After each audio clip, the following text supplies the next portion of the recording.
Hello, everybody, and welcome to another installment of the Sunday Service with the Atheist Reformation, where today we're going to be discussing several articles, four articles today. But first, an announcement. The Drew, what? I can't shake your hand, so I'm giving you a live long and prosper.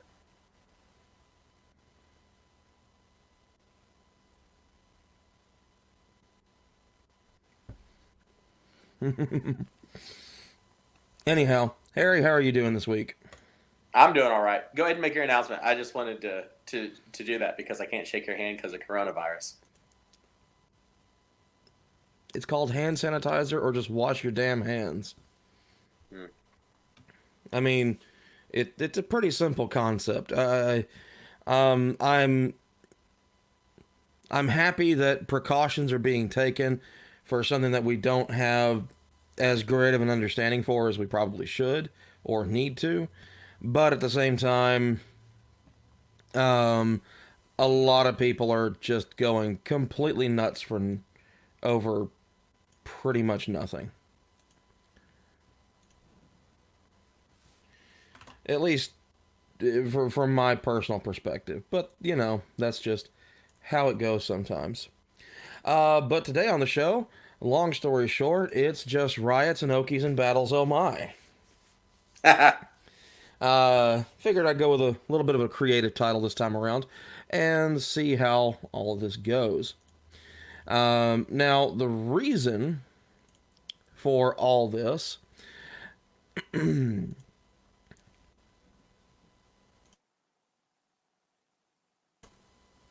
Had to cough. No, it's not coronavirus. So everybody Hey, put that out of your heads right now. It's not the case. You can't get rid of me that easy. Trump was tested. Have you been? Say what? Trump was tested for coronavirus. Have you been? No, because I've not engaged in any of the behavior that would warrant testing. Hmm. Okay. I'm largely a homebody for the most part. I mean, I go to work and I come to the house. I haven't ordered anything that originated in China, as far as I know. Even this, sweet Captain America chair that I just got set up and everything, that came from Pennsylvania, which originated, I think, in Sweden or something like that. So, I mean, Sweet. this is almost an IKEA chair. So, I got nothing to worry about there. Captain Sweden. Yeah. Although it wouldn't be a star on his chest, it'd be like a moose. Because the Swedish army, if I remember right, at one point did ride like battle moose into battle. And the American Army rode stars during World War II.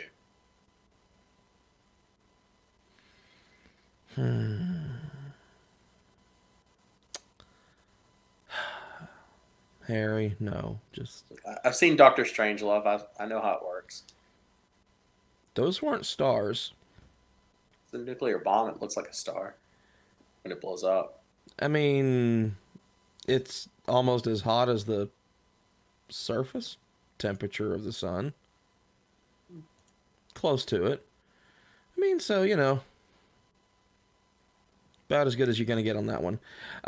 So today we're going to be covering four different stories, two of which are going to involve the developing situation in India, because the legislation labeled as CAA and NRC are both actually relevant to the theistic and non-theistic discussion, at least as far as I'm concerned, because it does seem, at least on its surface, that the text of the bill, in the way it is worded, seems to be designed to omit certain religious groups from legal protection in such a manner as not recognizing their citizenship, or in the annexing of land completely excluding these individuals while including others as essentially being made citizens upon annexation. So this is one of those times where politics and religion really do kind of blend together. Not so much in the United States, at least not to this level of apparent absurdity. But we're going to see where this takes us and kind of figure that out. Also, we're going to talk about Oklahoma. Oklahoma is doing some stupid shit once again with some legislation they're trying to pass. So we'll get to that in a minute. And also later today, or later this show, we're going to follow up, and for the first time in a while, we're actually going to look at an opinion piece. An opinion piece coming from a Baptist preacher talking about doing battle with atheists. So the sneak preview. Here's the title of that segment, and that's directed at the Baptist preacher. So Not taking any sides there, are you? I mean, the show's called The Atheist Reformation. That's true. I never claimed to be impartial. I claim to give everything a bit of a fair shake. But if something is just patently absurd or doesn't make any sense or doesn't follow any distinct path of logic, then yeah, I'm not going to take it seriously. That's just how it goes. Sorry. But that doesn't mean I can't be somewhat respectful unless they're, an anti-vaxxer, or in particular an anti-vaxxer that is a huge homeopathy nut that's afraid of a lot of other stuff that they really shouldn't be.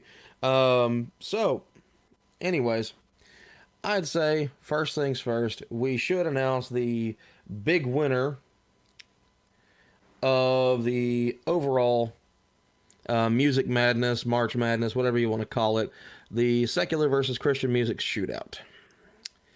And at the end of the day, it came down to two bands, both of which are amazing bands, amazing artists. We had Queen versus Dio, and we put it to a vote, and it came in with Dio having 3 votes and Queen running away with the victory with 12. So, congratulations, Queen. They have won the music shootout. No real surprise there, but hey, we like to get some audience feedback. Unless, of course, you're Harry and we're talking about emo music. Because, update Harry, I left that poll running on Facebook for the entire week of My Chemical Romance versus Me Without You. 17 in favor of My Chemical Romance, with 0 in favor of Me Without You. Or, let me see here.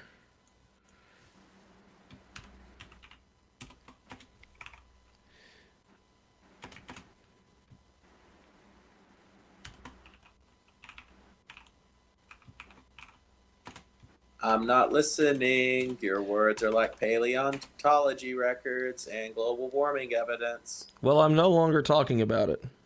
Okay. But guess what?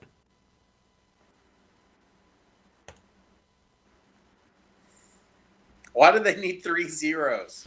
Because that's how bad they lost. To drive the point home, so to speak. Made that just for you, Harry.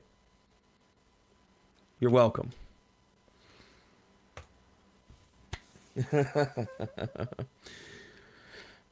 Alright, so let's see. No comments as of right now starting up, so that's okay. We're going to go ahead and jump right on into the show, the main body of it, and start discussing, I would say, the CAA protests in India. Hooey. Mm-hmm. Yeah.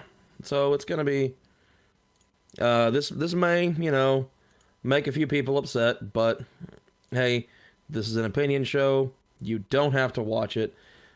Just like what we tell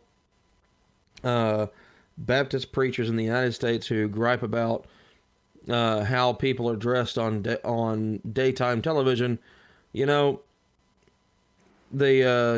TV's got a couple of buttons on it, and so is the remote. One of them turns the TV off, the other one changes the channel. So, you have options.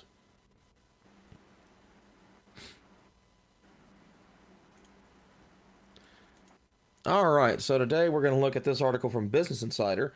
And And this is why Indians are protesting two controversial laws that could leave millions of Muslims stateless. So, couple of highlights. They're protesting them. The two acts are known as the NRC and the CAA. We'll get more into what that means a little bit later on. And it would require a national citizenship list and provide a path to citizenship for specifically non-Muslim minority groups.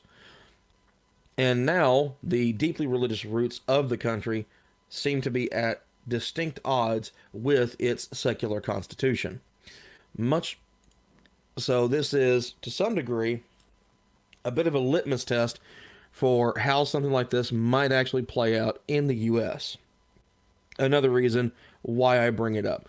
Yes, their political system is vastly different from ours, but with a pardon me, secular overall constitution combined with deep religious background, especially considering that, at least in the United States, approximately 70 some odd percent are still majority Christian, followed by other religious groups after that, with the fastest growing religious group in the U.S. Being the nuns, the non-religious, or the atheists. So, you know, hooray for rationality, hooray for all that fun stuff. Anyways, back to the article. So this is part of a transcript from an interview that they did on Business Insider today. They interviewed a man by the name of Alauddin. This individual was born and raised in the northeastern state of Assam, but after the government implemented a citizenship list, he found himself fighting to prove his identity as an Indian national. He apparently is one of the lucky ones, as his family is already on the registry. There are still 1.9 million people living in the Assam region whose citizenship remains in limbo. In recent months, we have had protests erupt across India due to two controversial laws. To kind of illustrate what life is like, at least for Udin as a worker in the region, is that he travels from his small island to the town of Dhubri, making on average about the equivalent of $3.50 a day U.S. to provide for his mother, wife, and 4 children. But apparently, when the National Register of Citizens was enforced, things changed a bit. Even though the paperwork was there, he said he had to leave his job and run around to get the paperwork ready. And unlike the U.S., India does not have as great of an infrastructure when it comes to certifying or keeping track of births, as we're going to find out here right now. They're an expert on South Asian politics named Milan Vaishnav. He is a director and senior fellow at the Carnegie Endowment for International Peace. Says that even today, India is still a very poor country, and only about 70% of births happen with an official birth certificate. So just like continuing on, there are a lot more people who may not be able to prove their citizenship status at this point. That's 30% of the population that doesn't have a birth certificate. So when you take into account that India is sitting at what, like 1.3 or 1.4 billion people? Is that about right, Harry? Yeah, it's pretty close to it. So basically, you could say 300 million people. Well, let's take a look. So, don't have or might not have any kind of paperwork or birth certificate or anything along those lines. Yeah, if it's the 1.4 million mark, we're looking at 420 million people that would not have any form of official, at least an official birth certificate. So that alone is going to make things very difficult to prove that they're citizens. And this creates an issue not just for the Islamic population in Assam and other regions of India, but also in India proper and down into the country itself when you get out towards the more rural areas. Because, yeah, that's a lot of people that are born, live, and possibly die without anyone ever knowing they exist, at least in an official capacity. It's important to realize that they haven't had their social security style number or identification in place for nearly as long as America has. We've True. had that around for a very long time. And they, as an entire country, officially getting its independence would have been, what, in the 40s? Something to that effect, yes.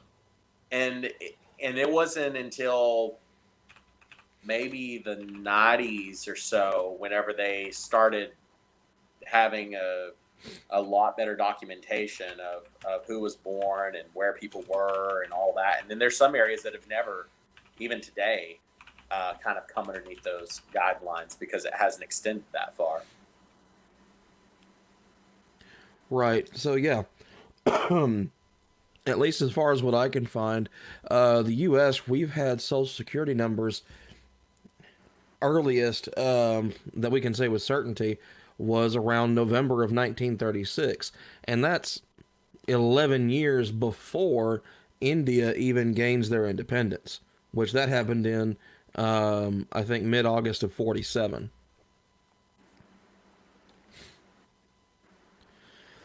And in India, I believe that their version of Social Security is an Aadhaar number, from what I'm seeing here. Yeah, I'm not 100% sure on that. Well, let's see. Another thing I want to point out is we talk about how India has a secular constitution Oh and man.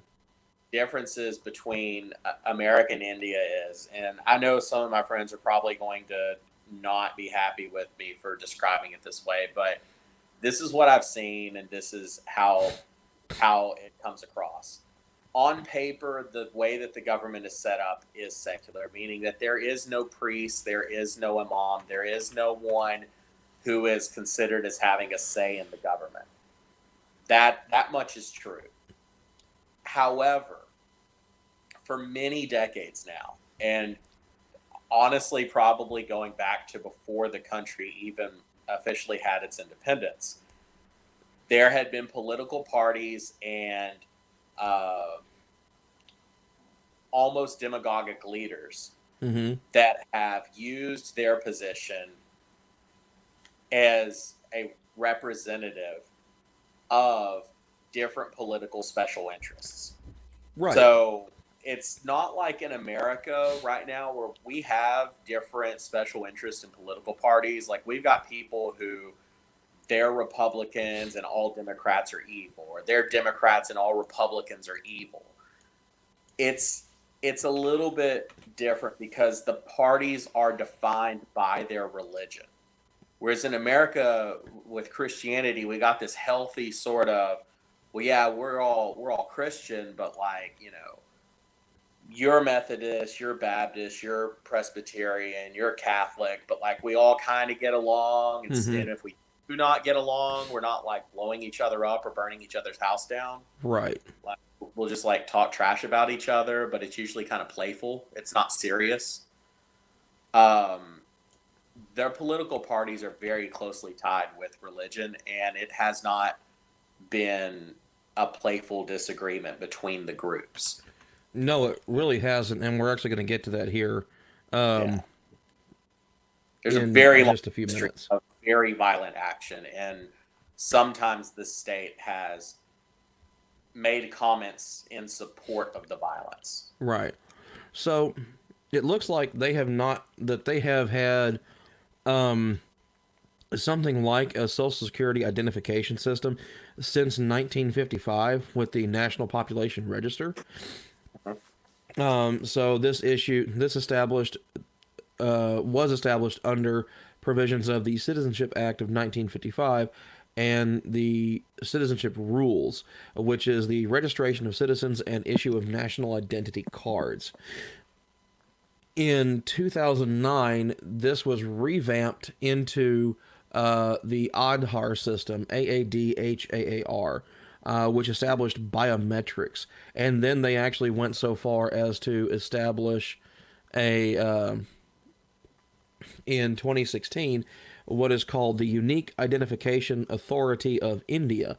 They are a statutory authority and governmental department that falls under the jurisdiction of the Ministry of Electronics and Information Technology, following the provisions of the Aadhaar Act of 2016. And they've had this system in place for about a decade, at least as far as the biometric side of things, because it started back in 2009. And that might be something worth going into at a later time. Maybe not perhaps on this channel. Give everybody a bit of a sneak, not necessarily a sneak preview, but a bit of an early announcement. It's still in its infancy, hasn't launched yet.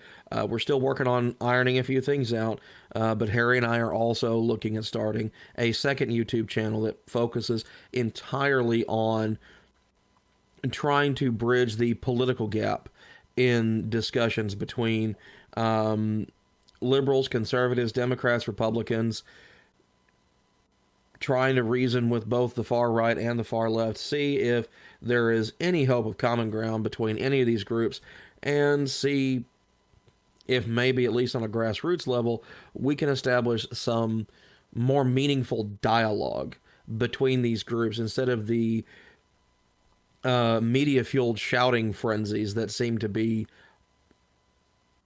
increasingly more commonplace as days go by.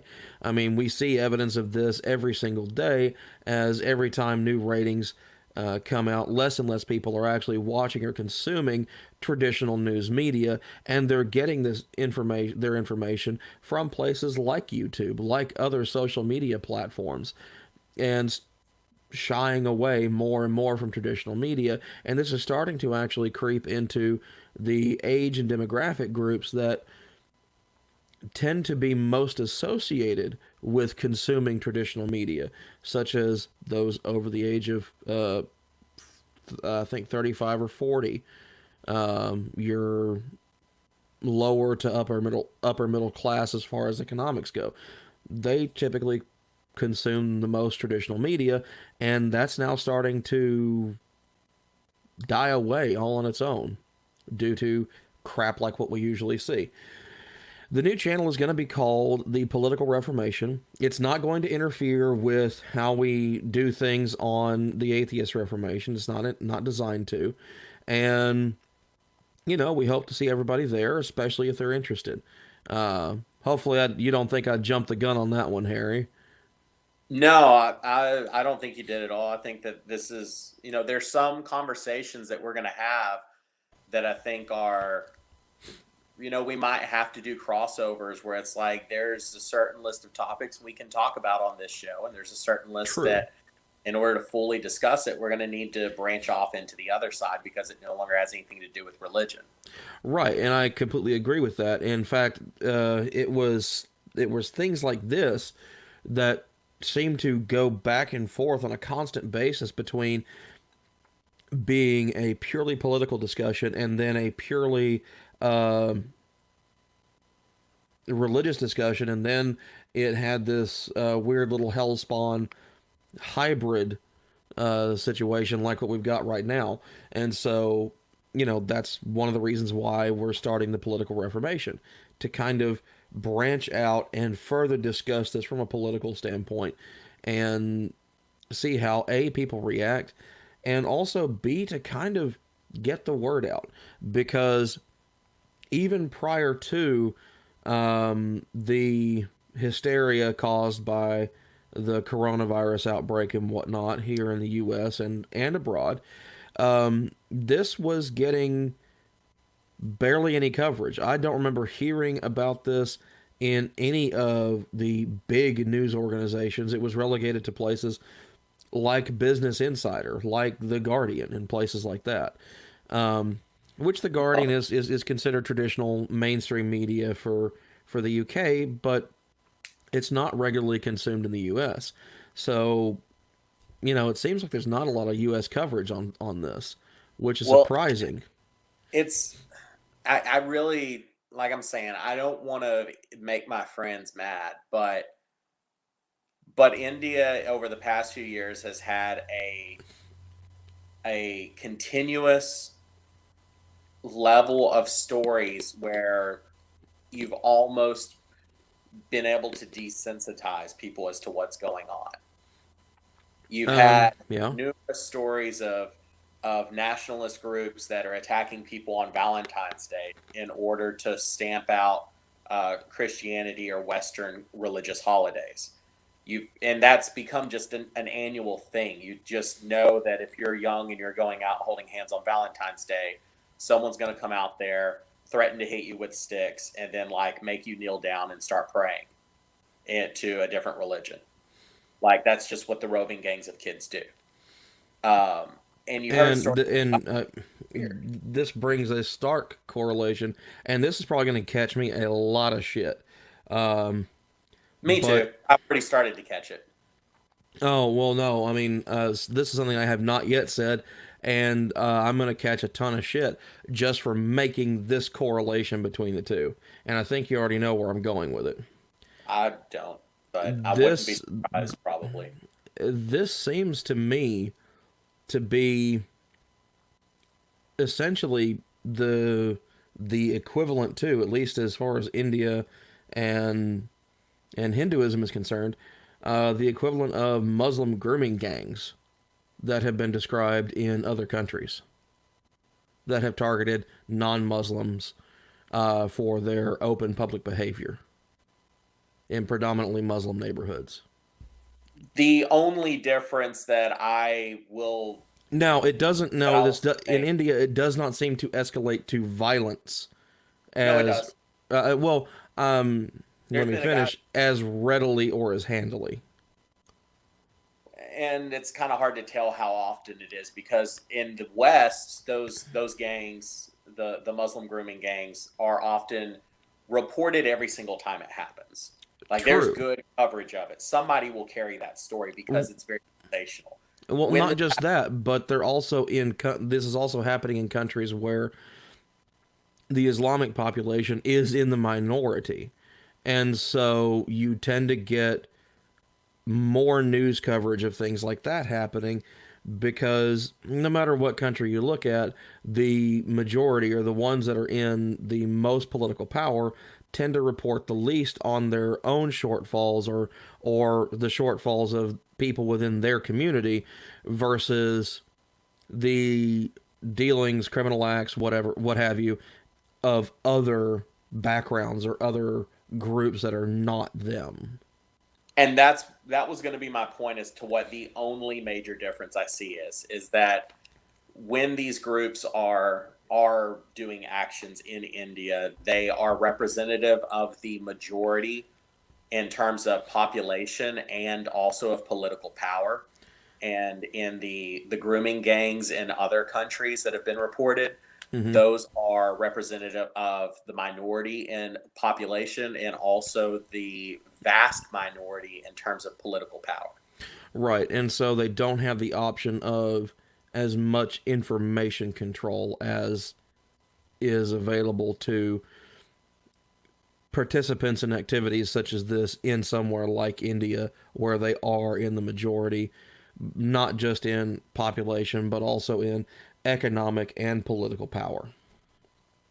That's a fair assumption to make. Not only that, but with that in mind, with that description going on, or that description of events going on, and also seeing things like the national registration, the citizenship, and the CAA, this almost, and this is probably going to catch me a ton of crap too, but this almost seems as a severe step backwards, a step back towards the caste system that they fought off to gain independence from back in the 40s. Well, they weren't gaining independence from the caste system. Well, not from the castes, and they were gaining independence from the British Empire at that point, or the last vestiges of it.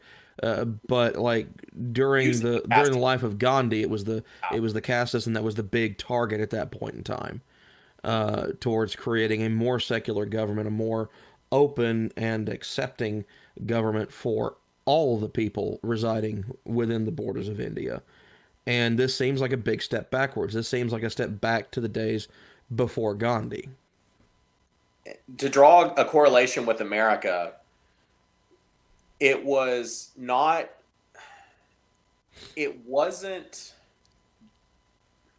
I'm trying to think of the best way to say this. Segregation itself wasn't stopping people from getting equal rights. Segregation was a tool that those in power were using in order to prevent people from fighting for equal rights. Right. So, or to put this in more blatant terms for other people, and again, I'm willing to take the heat on this one entirely. It seems as though that this type of legislation, the way they're choosing to enact it, the way they're choosing to go about this, it's almost as if they're taking a step back into early 1900s America and establishing Jim Crow laws. Yeah, the way that it's written. Except to an even more extreme degree, because, I mean, don't get me wrong, the Jim Crow era in America was a terrible time. There's no argument about that. It was disgusting and it was racist. But, and again, this is not a defense of it. This is just simply to illustrate how bad things can get under certain circumstances with legislation like this. They were still, in the U.S., people were still considered American citizens, even under Jim Crow. They may have been treated like second-class citizens, but they still had American citizenship. This is going a step further and potentially stripping citizenship from people who may very well be natural-born citizens of the country. So I'm going to disagree with you on that because, and this is focusing mostly on the Jim Crow comparison. Sure, go for it. Because if it's inaccurate, it's inaccurate. Well, yeah, the reason I would say it's inaccurate is because, and let's go back to the American side of it, and then I'll show the comparison, because I think there are some good correlations there. Okay, let's go. Let's start with the things that I would alter, which is even if you are on paper written down as a citizen, but it is understood that you are not given the same constitutional protections, True. that you don't have the same rights, then you're not actually a citizen. And now their politicians might have publicly stated, even presidents might have publicly stated that you were a citizen, but often it's just political grandstanding, not actual enforcement of policy. Had official quotes on the record saying that they did not view people of other races as being equal and that they were lesser people, that they weren't even human, or that they were subhuman. Exactly. And so, but it's things like that that I find as distinct correlations to the CAA and the NRC, because when you have things like grooming gangs that are going around and volatilely and violently targeting people, such as Christians on Valentine's Day, that is a step towards Jim Crow laws. And then they go and pass what effectively are Jim Crow level legislation. Or not even Christians, but even a secular or an atheist. Right. Just anyone who's not Hindu, anyone who is not part of the majority class. Well, what I was going to say is it's not that they would target someone who might have been any religion, Hindu, Christian, atheist, Muslim, who was choosing to celebrate Valentine's Day, even if it was just because of the commercialization of the holiday. Okay. Just wanted to do something. Because it is Valentine's Day, Saint Valentine's Day, it is therefore in their perception, a forced conversion using economic stimulus to change people and make them forget their heritage. Okay. Wow, there are so many comparisons in that description that can be drawn to a certain Central European country in the 1930s Yeah. who became really obsessed with knee-high leather boots and throwing their right hands in the air. And, just so we can go ahead and get it out there in the open, when I happened to live in India for a year and a half, there was a store that opened up for a few months called Hitler. What? Yeah. Wow. Okay, you've got to tell the story behind that now. Okay, so there was a store that I drove by once, and I actually saw it, and it was called Hitler, and it used swastikas as its sign, and it had like the big word Hitler up there. Wow. And keep in mind that swastikas in India do not have anything 99.9% of the time to do with Nazis. Right, because it's derivative of Tibetan Buddhism, and where it's actually the symbol is a good luck charm. But that's why it's all 90-degree angles versus with the Nazi Germany swastika, the Third Reich version, where it was actually canted like 30 degrees or something like that. Honestly, the motif is used in artwork so universally throughout all societies. True. I was just angles and canting and how it's turned. Yeah, I was referencing the Tibetan Buddhist version, because I think, I'm not going to swear to it, but I think that is the oldest version that we have found, archaeologically speaking, as far as examples of the use of that in artwork. Well, at least what I've heard is that the Sanskriti version of it is... the Sanskrit, yeah. I forgot about that one. But anyway, the point being is that this store kind of knew what they were doing. Mm-hmm. They were doing it for the effect. And when asked about it, he said that, he had an uncle or a grandfather, some relative who was a very stern person, and they would all call him Hitler. And it has nothing to do with actual, Hitler or whatever, even though they're using the artistic motifs. That's like the Wolfenstein font on some of their signs and stuff. It was obvious what they were doing. I smelled a distinct hint of bullshit from that person's statement. But, I guess today we're, for lack of a better term, this is going to sound insensitive, but for lack of a better term, it seems like we're burning sacred cows today. That's a really bad metaphor to use in this topic. I know, and I'm not doing it with reference to be disrespectful towards Hindus or Hinduism. Just that was the first thing that came to mind, not because they hold cows as sacred, but just simply that's what we've always referred to that as. Yeah, it's been used a lot. Of course, it's also a pretty racist term that was derived by the British during a certain period. So I'm going to go on record and say that I thought it was pretty disrespectful, and I'm glad I didn't say it. Yeah. But it's your show. You can say what you want. What I will say is, going off of cows, there were also incidents where people may have gotten to a traffic accident and accidentally hit a cow and had been beaten to death by these. Yeah. So when we say that violence happens, there's multiple cases throughout the past decade or so of where it's been growing and how often it happens. It seems to just be escalating. It seems. Yeah. But yeah, I'm not British, at least as far as I know. I have no ties to the British Empire. So if I reference the phrase "burning a sacred cow,"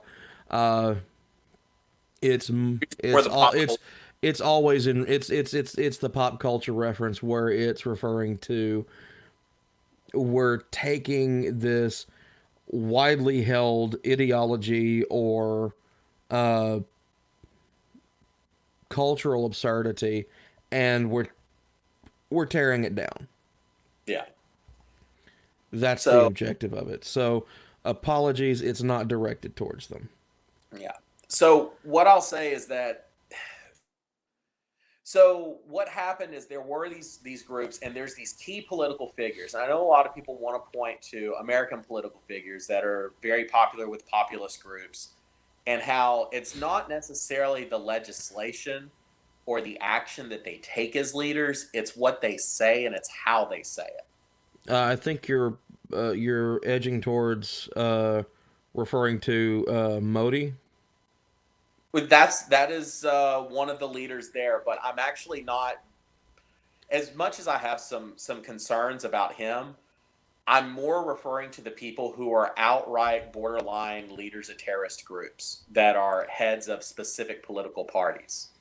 Okay. There are specific political parties that have been involved in militia action where they train people for guerrilla warfare and how to make bombs and how to burn down Christian churches and Muslim mosques and how to, quote unquote, defend their race. Ooh.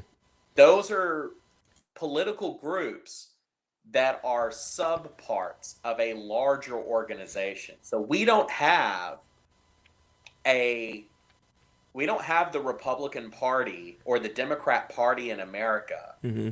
officially sanctioning a militant, combative group of youth and teaching them how to fight and how to protect their values, and then giving them assignments of which parades and riots to participate in.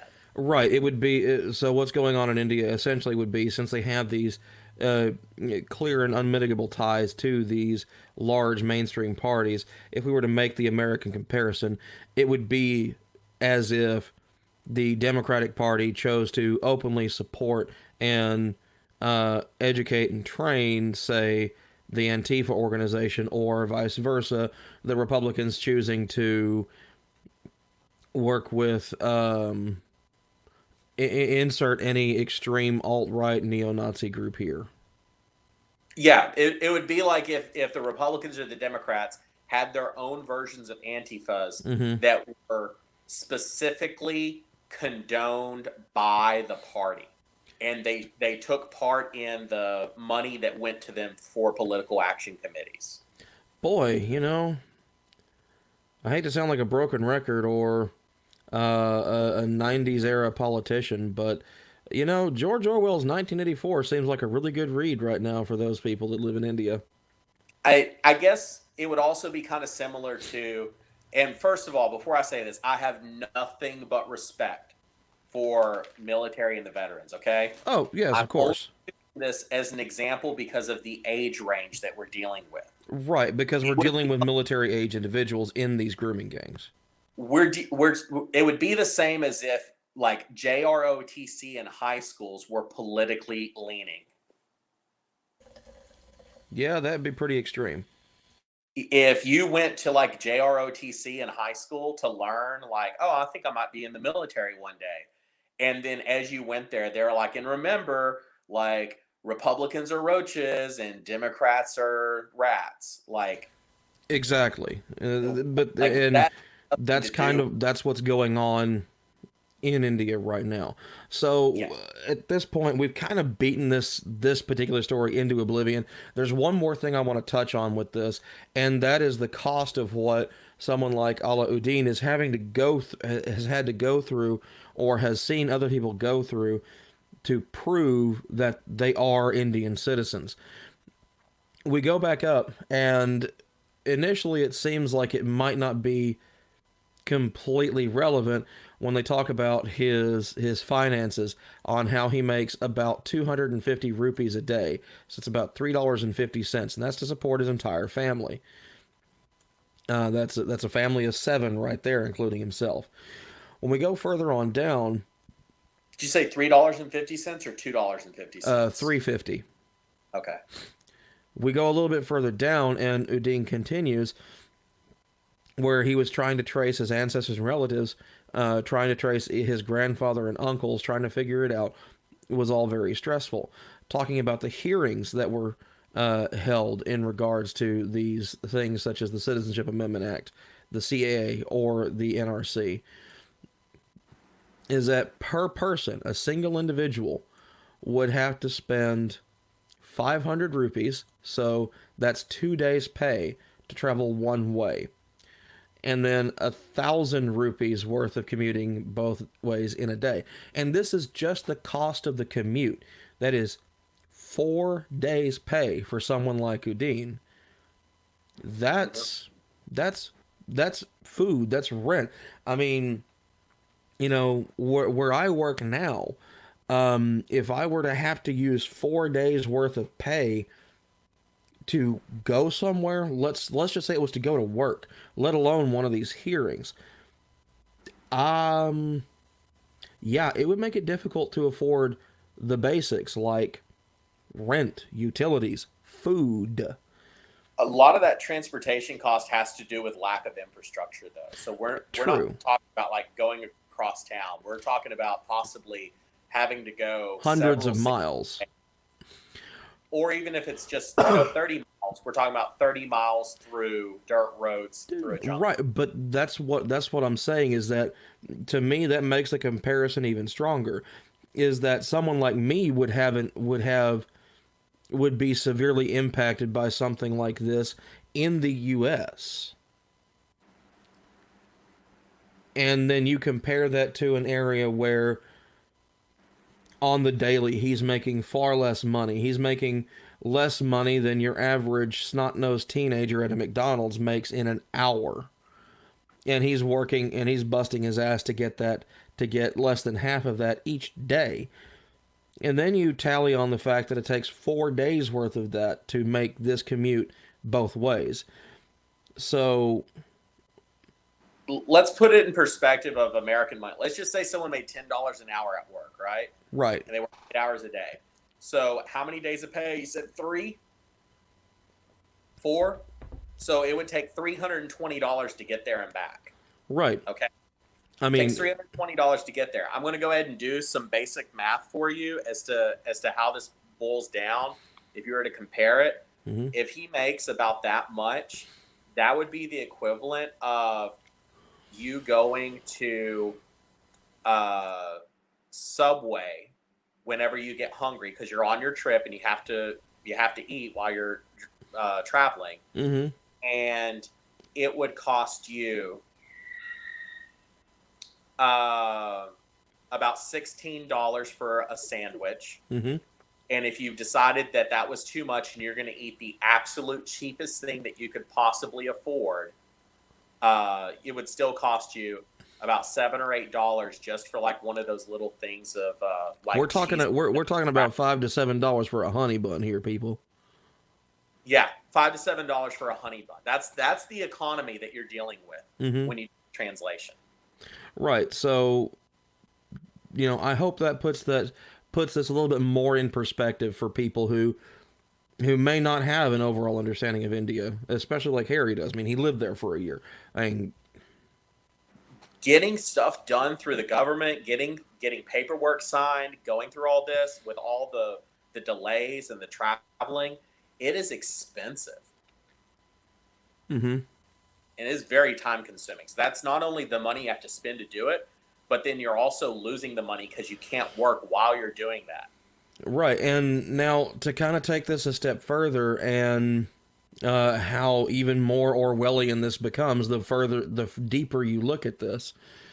And that's, in some areas, they talk about the demonstrations turning violent. They say 27 people have been killed since the government passed the CAA back in December. So this is not even 4 months at this point. And we've got nearly 30 people killed as a result of all this. But not just that. During the unrest, the government shut off internet and phone networks in large parts of the country. So this is actually unrelated of events, and I think that they're putting all of it together as a single thing. There was actually 2 very different events. Okay. There was an event going on in the Kashmir area, and that is its whole like onto its own sort of issue. Okay. There's historically violence where there were groups associated with the Muslim community that had actively murdered and killed some Hindu people that were living there. And there's a lot of hard feelings about that. And then there was, in that area, a group of people in Kashmir that wanted their own independence. So it's a completely other political story going on in there. But whatever happened, long and short of it is that the government's response was to basically put that area under martial law and to cut off their internet. And who knows what's happened since then. Exactly.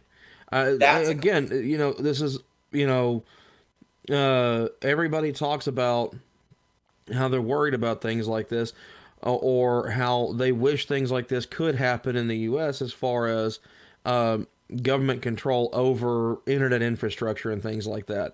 Well, take a look at India, take a look at what they're doing, and how they're using it to trample on what we would consider our freedom of speech rights under the First Amendment of the Constitution. And you can take a look at what an Orwellian nightmare something like that could turn out to be.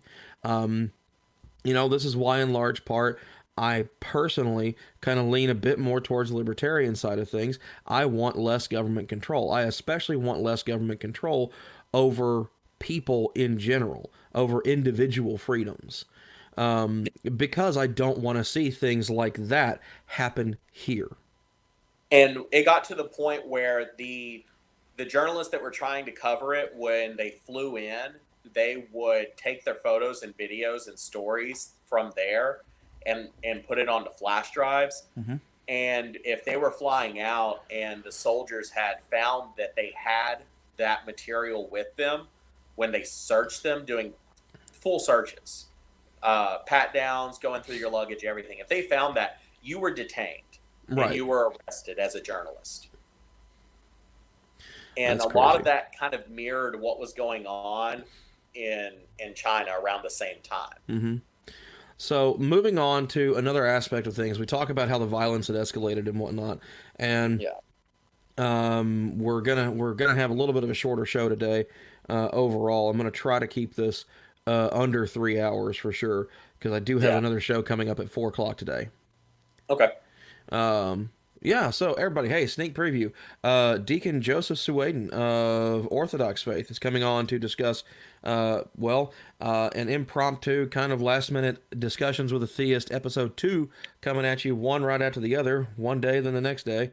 Not the ideal release schedule for what I wanted to do with it, but hey, it's what we're doing this week.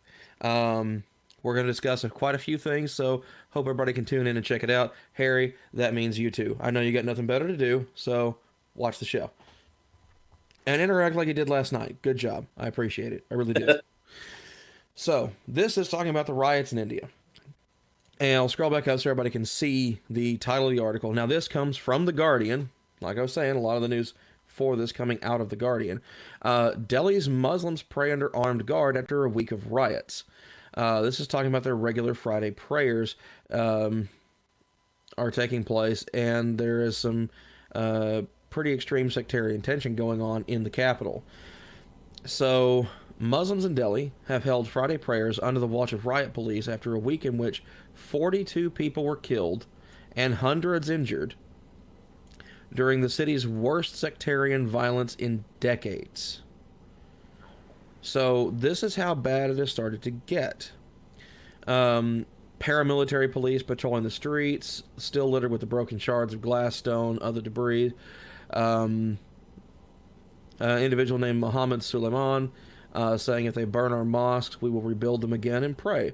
Which, I'm not a religious person, but I used to be, and so I can at the very least admire the man's conviction to stay dedicated to what he believes in.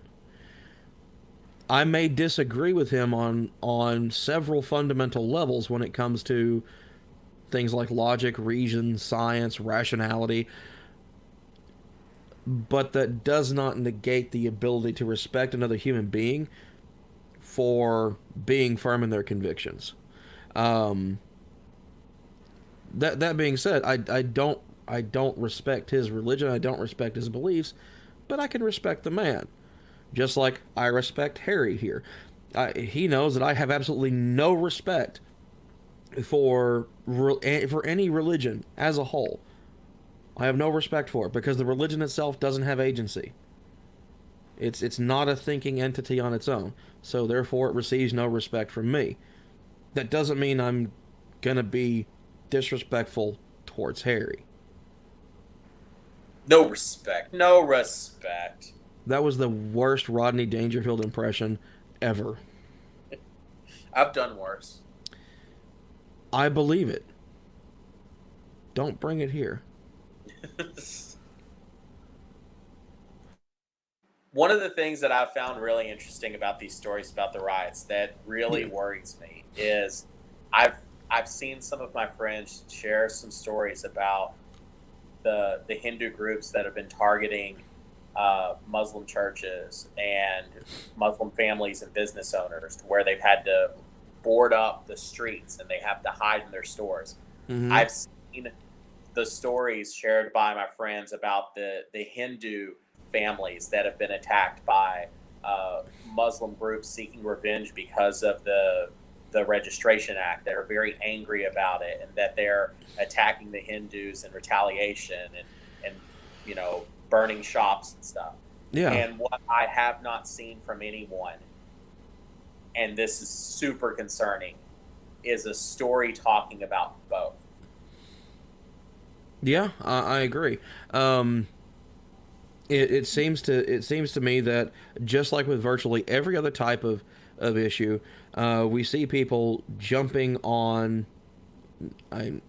We're just going to call it what it is, jumping on bandwagons for one side or the other in a particular, what started as a political conflict but has escalated into violence in the streets. People are attacking each other, burning businesses. I mean, I really don't. I'm one of those people that hates referencing Nazi Germany for every damn thing, like a lot of people try to do nowadays. But with what you're describing, as widespread as it is, as targeted as it is, between these two groups targeting each other, it's almost like they're having a night of broken glass every month or so, or possibly even more often, where they're specifically targeting businesses and homes of individuals who are different from themselves, who they have played out to be the out group, the other, the other tribe, so to speak, because human beings are naturally tribalistic, and then attack them mercilessly, relentlessly, to the point of killing people. It gets even worse when you look at, up to this point, police say they've detained more than 600 people over the unrest, and this is just in northeast Delhi. In particular, there's a mosque in the neighborhood of Mustafabad there, says that's where some of the week's worst violence took place, saying that these are testing times, we have to be patient.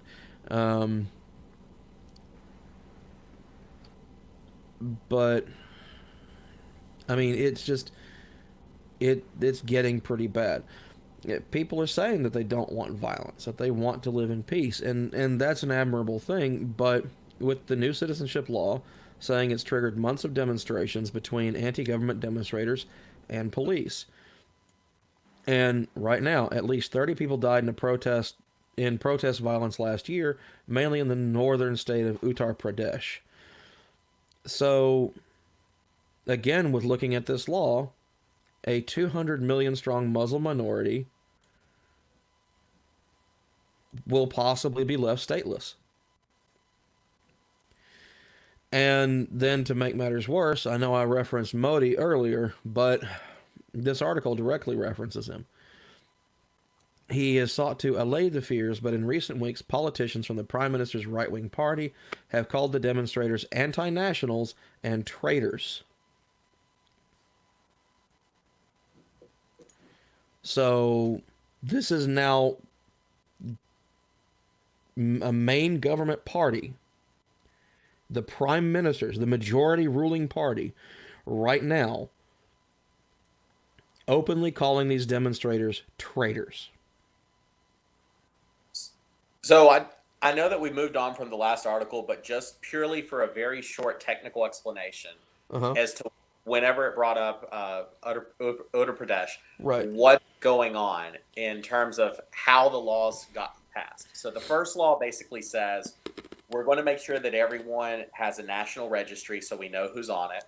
And if you don't have your paperwork, they defined what paperwork is allowed. Right. If you don't have this, then you are not going to be on the registry. So there are a lot of people of all religions and all different countries that they've come from that are no longer on this list. If you're on the list, you're safe. You're good. And there's Hindus and Muslims and Christians and all kinds of people on this list. Right. But people who are not on the list, they have to come up with birth certificate, college diploma, all kinds of different stuff. And then it says, if you aren't on the list and you're Hindu, Christian, or any of these other religions or atheist, then we have a pathway for you to be able to get information, get credentials, and become on the national registry list. Right. And the legislation specifically and explicitly does not include the Islamic population. So it's targeting the specific people who are not on the national registry and also are not of a state-approved religion. Right. And so that's where I say that this is turning into kind of the Orwellian nightmare. And, you know, I won't be surprised. I don't want this to happen, but it's not going to surprise me when someone like Modi or the next prime minister, whoever, when they potentially roll NRC out nationwide as of next year, 2021, by this article's reference, and see mass deportations of the Islamic population. And then and not only that, but being mass deported back to countries such as Afghanistan and Pakistan, where they have fled as refugees or as legal migrants, and then being put back in situations where the reasons why they left were because if they had stayed, they would have been killed. Well, Afghanistan and Pakistan, there's less of a risk of that. The bigger concern is coming on the eastern side from the Rohingya population. Okay, that's right. Their home countries have been targeting them.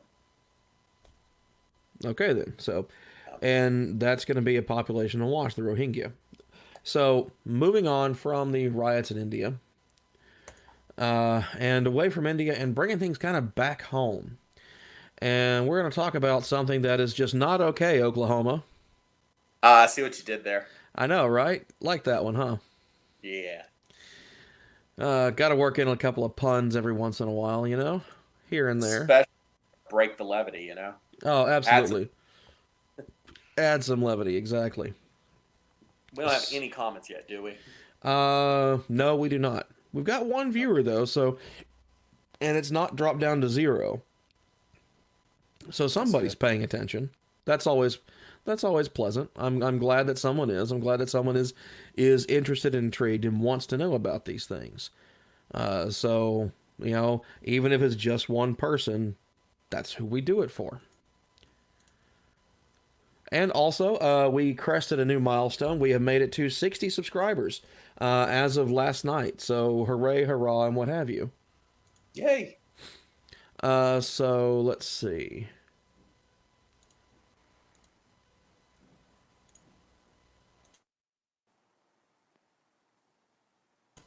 We're talking specifically about an article from the Atheist Republic. In particular, atheists oppose Oklahoma In God We Trust bill. So this is talking about House Bill 3817 in Oklahoma. They could soon have the motto "In God We Trust" displayed in every state building. Republican lawmakers are trying to push this bill, while there are some atheist groups who oppose it fiercely.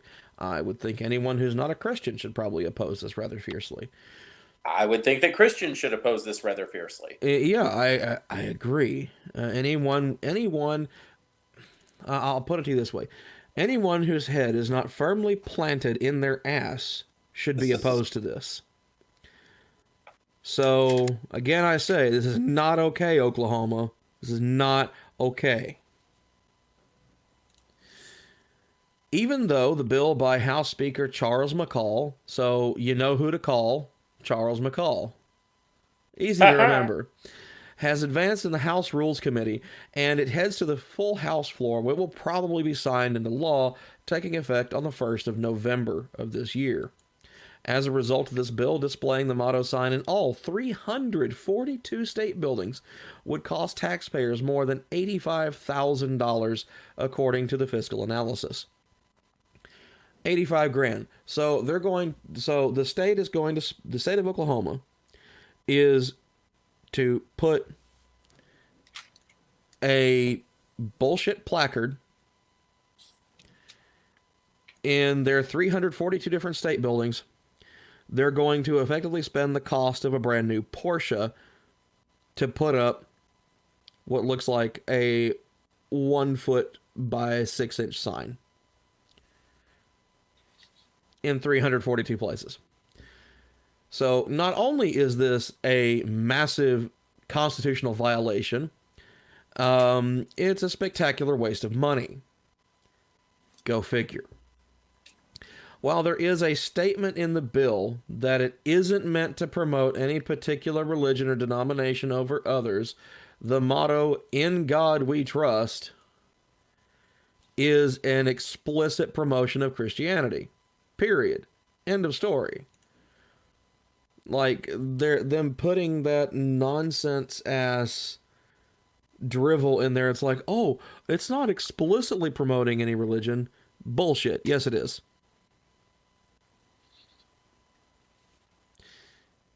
I mean, yeah.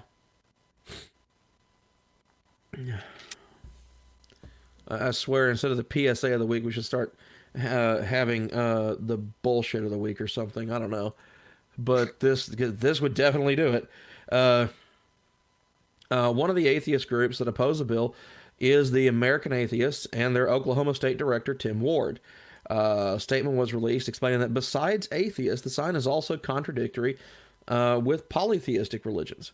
It sends a harmful message to atheists, agnostics, Buddhists, Hindus, and other polytheists that they are unwelcome in Oklahoma. And even if that's not the express intention of that, that's the expression that's going to be seen. That's what people are going to interpret that as.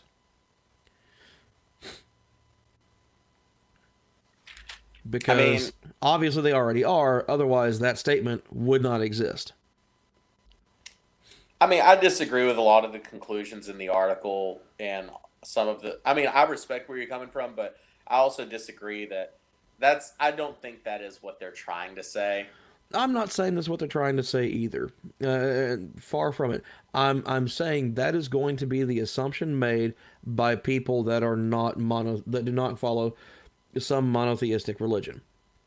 But even so, with it saying "In God We Trust" and not "In Jehovah" or "In Yahweh" or "In Allah," that's also going to outgroup other monotheistic religions such as Judaism and Islam. But God isn't God in Christianity. Say what? God is a placeholder for the name because we don't use the name. But it is the principal placeholder, and it is most widely associated, especially with it being in capital letters, because in the legislation it's labeled as this, "In God We Trust," capitalizing each word, even though on the placard is going to be all capital letters, as with virtually all state building signs. Mm-hmm. So, almost no religion uses capital G God, aside from Christianity. Because well...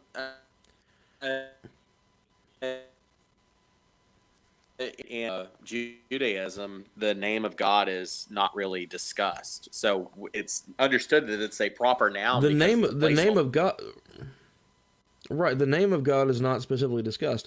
However, they don't say God; they still do refer as Yahweh or Elohim. Well, but it's capitalized Right. in those But they don't uses. refer to it as capital G God.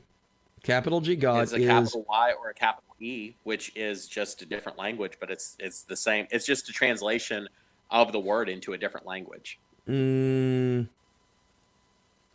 at the same time, it is still not the word that they use. They do not use the word capital G God. Only Christians do.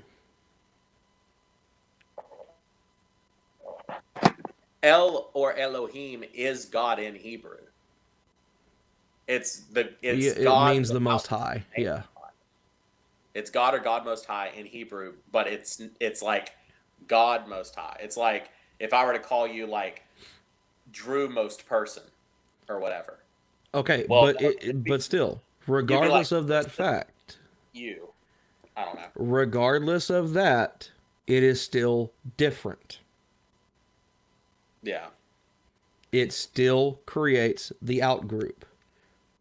You can try to argue the semantics of it all you want. It still creates the implicit outgroup. It may not be the aim. It may not. I would think that based on the state that it's in and some of the people that get elected to office in that state, I would say that for some of them, this is absolutely the goal, is to create that outgroup, is to revive the religious explosion under Eisenhower back in the 50s. It wasn't a part of McCarthyism. It was explicitly endorsed by Eisenhower in 1954. The adding of "In God We Trust" to frickin' everything. Yeah. So it's not just McCarthy. Eisenhower's at fault in that too.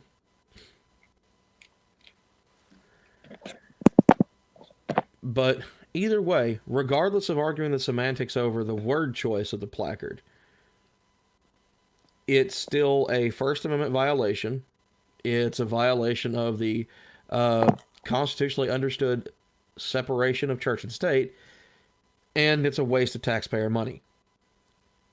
So this hits a trifecta on the bullshit meter.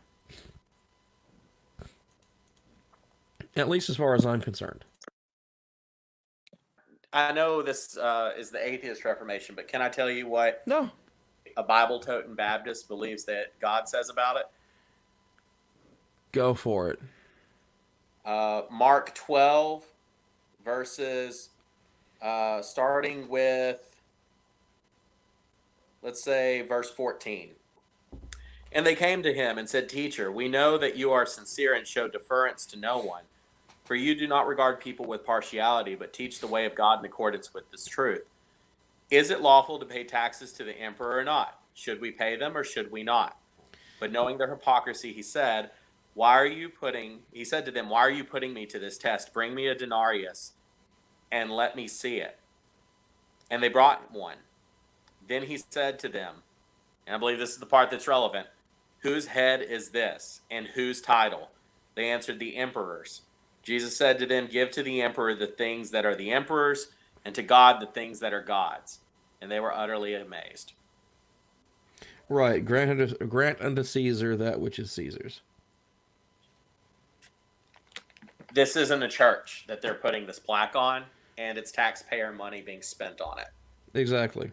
So why do we need to say that this is all courthouses or all legislative buildings, or what kind of buildings? This is all state buildings in the state of Oklahoma. There are 342 of them. Yeah, we don't, as a religious person, we don't need to taint the name of God that we are using by putting it on Caesar's buildings. And the way I see it is as much as I tend to agree with some policy positions of the Republican Party, this, in large part, seems like overwhelming political grandstanding in an election year. Yeah, I mean, it's also Oklahoma. So this also hits as level 4 on the bullshit meter overall. It is completely unnecessary. Let's see. Besides, this bill is opposite to the constitutional rule of separation between state and church. Displaying a religious motto in state buildings should not be done in a country where state and church are separated, but in the U.S. This separation is often seriously undermined. For example, the phrase "In God We Trust" is still on the money since 1950s. This is one of the examples that Representative Jay Stegall used in order to back up the bill. Rep. Stegall says our government is based on the idea. What, Harry? 30,000 per plaque, or for all of them?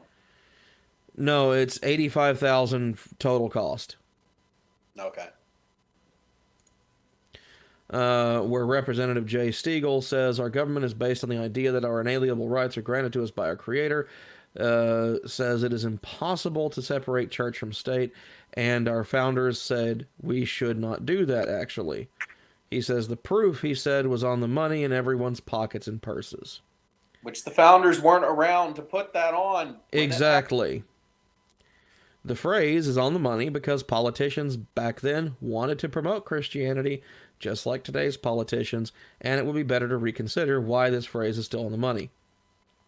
It began as part of the Cold War cultural war on godless communism. A 1955 congressional vote elected to place the motto on all U.S. money. State and church should and could be separated, but obviously there is a lack of will among the highest state officials to do anything about it. Atheist groups are trying, but sometimes there is nothing that can be done because decision-making is in other hands. I am shocked to learn that George Washington and Thomas Jefferson were alive during the Cold War. And right, I know. It's freaking amazing, isn't it? Oklahoma, you can do better. Oklahoma, you need to do better. It's the fault, or if it's like the choice of your voters, but like seriously, like y'all can do better. Or maybe you can't. I mean, I hate to say it, Oklahoma, but as of right now, pulling stupid shit like this, you're starting to live up to all the jokes that other states tell about you. And they're not pleasant jokes. Even Arkansas has got Oklahoma jokes. Ouch. Man. I mean, I'll come Arkansas joke, but I don't want to get suicided. I gotta save that for the other channel. Never mind. Say what? I gotta save that for the other channel. Oh, yeah, definitely. So, again, that is not okay, Oklahoma. And you know what? That's going to be our TAR PSA of the week. It's not okay, Oklahoma. It's just not okay. Oklahoma is not okay. Oklahoma is not okay. So, now we're looking at our last story of the day, which is from something you should be might be familiar with, Baptist News Global. I don't read it, but I'm familiar with a lot of the ideologies in it. Okay. So, let's zoom in a little bit here. I enjoyed this article. Say what? I enjoyed this article. Oh, yeah? Yeah. So, this is called Doing Battle with Atheism. It's an opinion piece by a guy named Russ Dean. Apparently that's Russ. Yeah. Looks kind of like Ralph Nader. I mean, I'm not judging him based on that. I'm just saying he kind of looks like Ralph Nader. Here's my take on it, just kind of right off the bat, in this headline. So, he says he's been doing battle with atheism for a while now. I bet you had. It's mostly in my head. No, it's not really with atheists. So, you're already self-defeating in the first 3 sentences. 3 sentences. This one's going to take a little bit to go through. He says he knows a few atheists, and they're mostly good folks, misguided about their religion. Atheism is not a religion, you dense bastard. So, before you go any further, I am going to say that this article was basically written like It's kind of like someone was writing a serious editorial that belongs in the Onion. Yeah, Like, that's kind of what I thought too. But at the same time, we're gonna go through it and treat it as if he actually means what he says, and I'm gonna call out every bit of just and that I'm going to he. laugh every time I think it's an intentional joke. Oh, I'm sure most of them are. However, I don't think the misguided about the religion, like the rest of us, but good folks. I'm not buying that one's just a joke. That sounds like just straight up irony to me. Except, here's the thing: when you talk to Baptist preachers, when you talk to members of the Southern Baptist Convention, they are firmly convinced that atheism is a religion. They are Now, wrong. okay, so I was kind of bordering until the very end of the article when he does a shout out to the Free Will Baptists. And then I was like, okay, I get where he's going with this. Like, that's my people. Like, I know where he's coming from. Okay. Says is their theology that he has a beef with. Yeah. Okay. There's no theology. I mean, I get that that's probably supposed to be a joke, but like it's not a theology. This is the theoretical atheist in his head that he's arguing with again. This is an actual person. I know, but you know what we call that? Yeah, there's a particular fallacy that comes to mind. Distinctly resembles a character from The Wizard of Oz, oddly enough. The line? No. Sings the song "If I Only Had a Brain."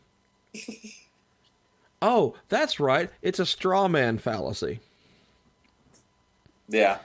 I mean, in all honesty, when I first read through this is plainly a puff piece to kind of like give a laugh to congregants. Yeah. Like, this is exactly that's what it was intended to be. But at the same time, it is intellectually dishonest and entirely disingenuous. I think to the right crowd, this piece would actually be more likely to open their minds to discussing things than closing it down. To someone who's kind of To already discussing it, yes. To discussing it, yes. But open to discussing it with a mindset of these people are idiots and we're trying to educate them. Okay. I mean, because he goes so far as to, even if it's supposed to be a joke, the derisive remarks such as, you would think, as grown up and sophisticated as it is, and if you don't think it is, just ask an atheist, all based on reason and tolerance and logic and understanding in all things. And he says, did I say reason? These are obvious digs. Even if it's designed to be comedy, it is designed to be comedy for believers. But in so doing, it is painting atheists out to be the village idiot. And that was also just like a really convoluted sentence to start with. That was just unnecessarily twisty and turny. Like, it was trying to pull some C.S. Lewis stuff and ended up falling on its face. Yeah, well, it seems as though every wannabe prominent theist is trying to be C.S. Lewis these days. Yeah, because for the past 15 years, that was like the cool one that was accessible to read. Yeah, basically. It's like, oh, if your kids want to read Harry Potter, hand them the Chronicles of Narnia instead. Yeah, it's a little brainy to try to get into Chesterton, so it's just like, Lewis, accessible, okay. No, Chesterton was, in all honesty, I wouldn't even call the man brainy. I would call the man I would call his writings overly verbose nonsense. What I'm saying is that in order to discuss it, you have to be kind of, like, you have to put on your brainy hat. They're like, okay, now we're going to get into like. Except here's the thing: is like I would never bother discussing anything about G.K. Chesterton because to me he undermines himself in his entire body of work with a simple statement of if there were no God, there would be no atheists, which is an inherently stupid statement. It is an obvious and apparent false equivalence. And depending on how you look at this sentence. No, because if you're saying that, he's saying if there were no God, there would be no atheists. right? Well, you're looking at it on the face value of Yes.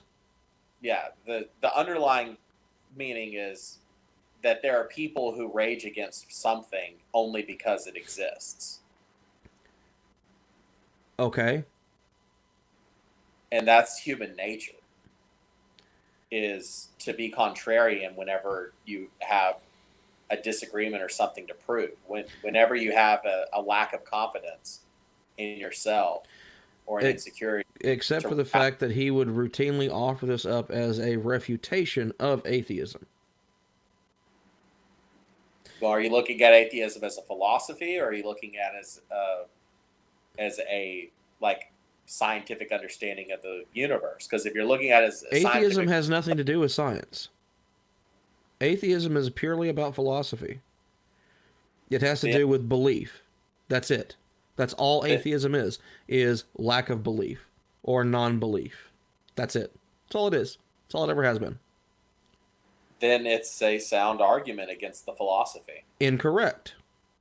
It is a false equivalence. The proper dichotomy there would be if there were no theists, there would be no atheists. Not if there were no God, if there were no theists.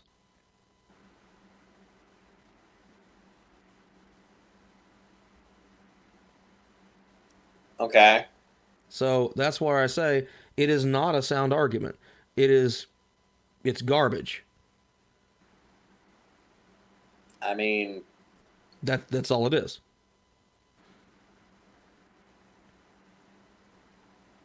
I don't think it's really getting the same point across because but the thing is, it's not about the point, it's about the validity. If he's offering it as an argument against atheism, then and he's calling it sound or calling it a valid argument or asserting it to be a valid argument against atheism, it fails because it is not logically valid. If it is fallacious in nature, it is by definition invalid.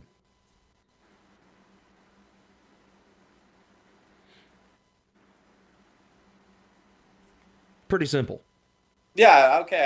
I mean, I hear what you're saying, but at the same time, I feel like, man, I really wish I would have actually read more Chesterton before I mentioned his name right now, because I don't know of any defense. Well, regardless of anything else that he wrote or said or anything like that, unless he came right out and said, hey, you know what, that statement I made, that was a bad argument. I shouldn't have said that. Here's something else instead. Unless something like that is in his catalog of information, it is not defensible. Well, I know people who would know that answer. I'm just not one of them. Well, be one of them. No, I'm not going to spend my time doing that. I wouldn't. Don't feel bad. I wouldn't waste my time with Chesterton either. He says also that consequently it would lack any of the marks of the religious fundamentalism it's so snarky to dismiss as cultish, narrow-minded, and judgmental. It doesn't. And he says, in fact, it shares a lot of those marks, especially the illogical non sequiturs. Like, I prayed and it rained, therefore God loves me and made it rain for me. Okay. He says that sounds curiously like organized religion is too folksy and quaint, and the church on the corner is not filled with open-minded sophisticates like me, therefore there is no God. I dare him to find any atheist other than the one that he pulled out of his mind's ass because no, there's a butthole in his head that he is pulling these crap ideas out of.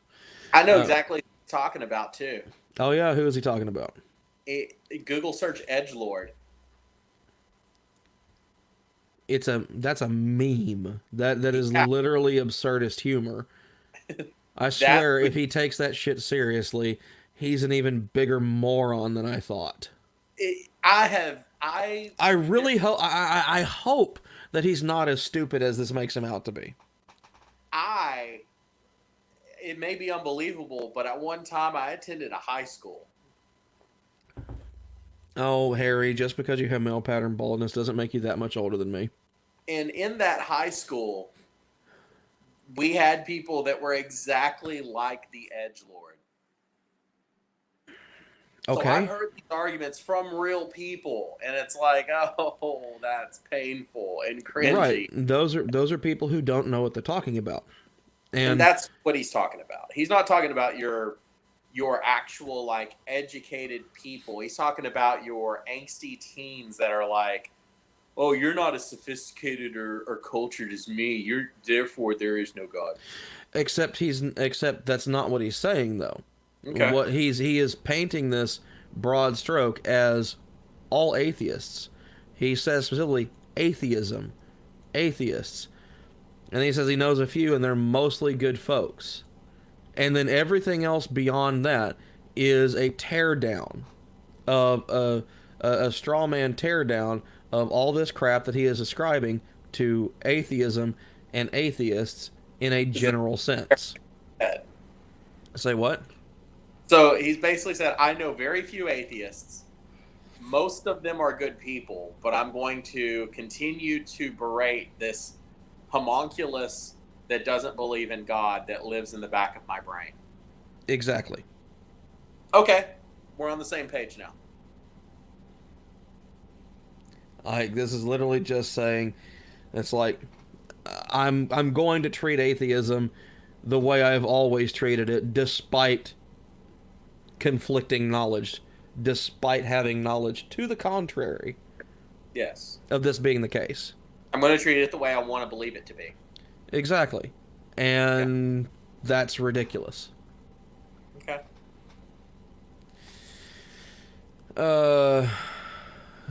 And then, of course, the snarky remark afterwards.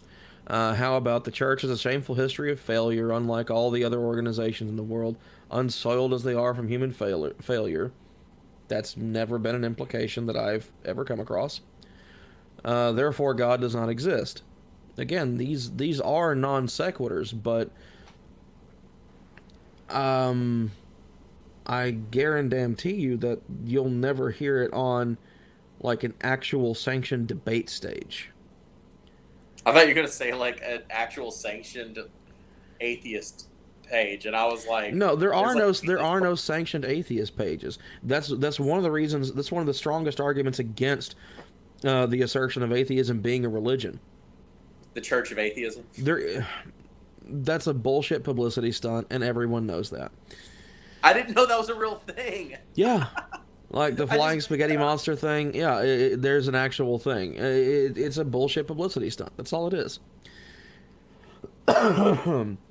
But the thing is, and while this individual may be representing it as some kind of comedy thing, this is what a lot of theists think, and this is how a lot of theists behave when encountering atheists, just in general. Like I've seen this kind of discussion or this kind of straw man takedown happen in between myself and other theists. I've seen it happen with other atheists talking to theists. I've seen it with theists talking to each other. They make these same stupid arguments that in an attempt to paint atheists as being just these ignorant, knuckle dragging morons with what they consider to be a nonsensical theology. That's not a theology. So Uh, says, maybe it's just me, but I hate getting lectured for being judgmental by that. He says, I'm offended at the condescension, obvious and implied, that my theology, which is apparently all theology, since atheism doesn't know any difference in free will Baptists and Episcopalians, and doesn't seem to know the academy was actually born in the church, and doesn't seem to have encountered a thinking ever seem to have encountered a thinking Christian, is all tribal fear and pre-scientific superstition. Okay, I can get behind that statement. I'm okay with that. However, what I will say is this. When it comes to, say, debating something, in particular with regard to religion, just atheism versus theism, it doesn't matter what religion you are. It simply doesn't. It doesn't matter if you're Episcopalian, or Free Will Baptist, or Free Holiness, or Independent Fundamental Baptist. It does not matter what sect or variation of a religion that you're a part of. If you're asserting that a deity exists, then you're incurring a burden of proof that is open for debate. And it doesn't matter what your individual religious doctrine says. It simply doesn't. Because you still have to meet all the same criteria as every other religion out there trying to debate the exact same thing of demonstrating whether or not something exists. But that's where it does make a huge difference, because not all denominations are concerned with that debate. And those that aren't concerned don't debate. It's that simple. Because a Free Will Baptist, the reason that I think he would use that compared to an Episcopalian is because an Episcopalian is a very structured type of religion. It's Catholic light. Yeah. Whereas a Free Will Baptist is very, how's the best way I can phrase this? They are evangelical in their protection of freedom of religion. Okay. Meaning you can do whatever religion you want, and the government shouldn't stop you. And that's fine. I have no issue with that. That's one of the reasons why I started this channel, was because individuals like that I don't have an issue with. My problems with religious belief stem entirely from using their belief as a cudgel, again, politically and legislatively speaking, against those who do not believe the same as they do. But I think where he's coming from is if your theology isn't focused on trying to prove to everyone else that God exists through argument, if your theology is focused on following what you believe is the will of God in a way that shows his love and caring, and hopefully that can encourage and influence others to also follow that, and you're not looking for a fight, then it can be very frustrating when one of these edgelord types comes up and puts you in the same basket as all of the other groups that are adamantly trying to. Yeah, no, I agree with you on that one. And you know what? Those of us in the atheist community, we don't like those assholes either. We don't. Yeah, I think most of the article we claim them. We claim them as atheists because that's what they profess. That's what they profess as their belief or non-belief. And so we're not going to deny them how they choose to identify themselves. That doesn't mean we have to like them. That doesn't mean we have to endorse them as these are actual, like, prominent representatives of non-belief. because they aren't. There are some prominent people who are atheists, but atheism as a whole is an entirely individualistic thing. They're your hold my beer cousins. Yeah. No. I'd say they're a little lower on the totem pole than that.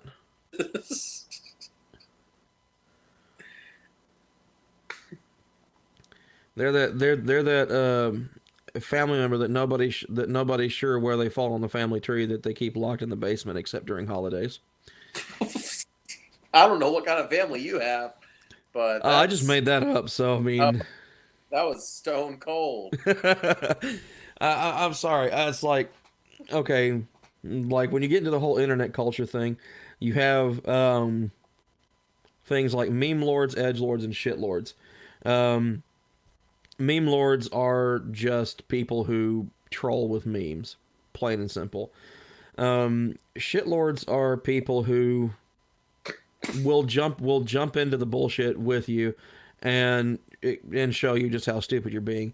And then you have edge lords, which are just trolls for the sake of trolling. They have no other agenda than just to annoy people. I don't think that's an accurate description of an edgelord. At least that's what they've become. That's how they behave now for most of what I see.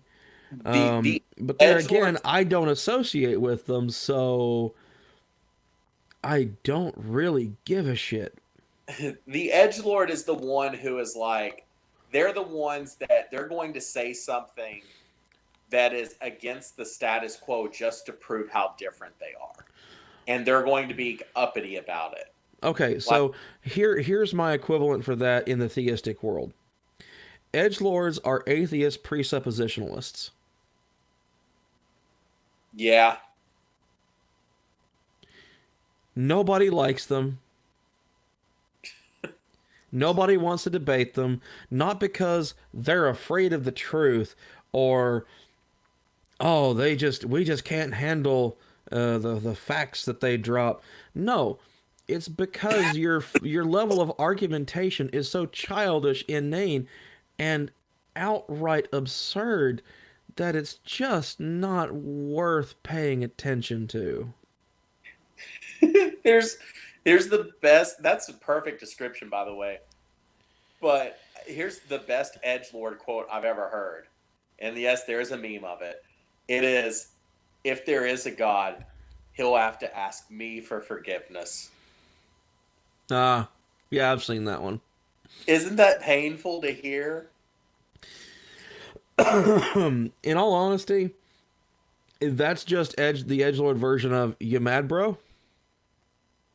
But it's so like, you mad, bro, is at least just like being like cynical, and obviously you don't care, but you're just being a jerk anyway. Right, exactly.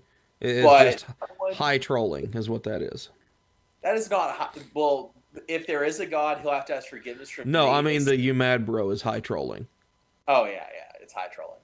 But just like, how arrogant are you, where like you even think anyone cares? But see, that's why I consider that to be high trolling, and to be almost exactly like the "you mad, bro" meme, because I don't think that they honestly believe that. I think that they are doing it just to be absurd. They're doing it just to be a po. No, they do. Granted, I'm sure there are some of them that do actually believe it, but I highly doubt that all of them do. If only for humanity's sake, we must hope that not all of them are that fucking stupid. The ones that I've met, either they think that it is cool to say something like that because it makes them somehow into like God level to claim it, or that's their piss poor attempt at trying to be galaxy brain or whatever the hell that bullshit is now, I guess. Or the other thing is the people who heard it and thought that, man, that was smart, like that was clever, like, yeah, that's what those people that believe in God need to hear is that. To quote a family member of mine, because I think it works in this situation, and it is quite simply this: I've taken shits more intelligent than that. Pretty straightforward.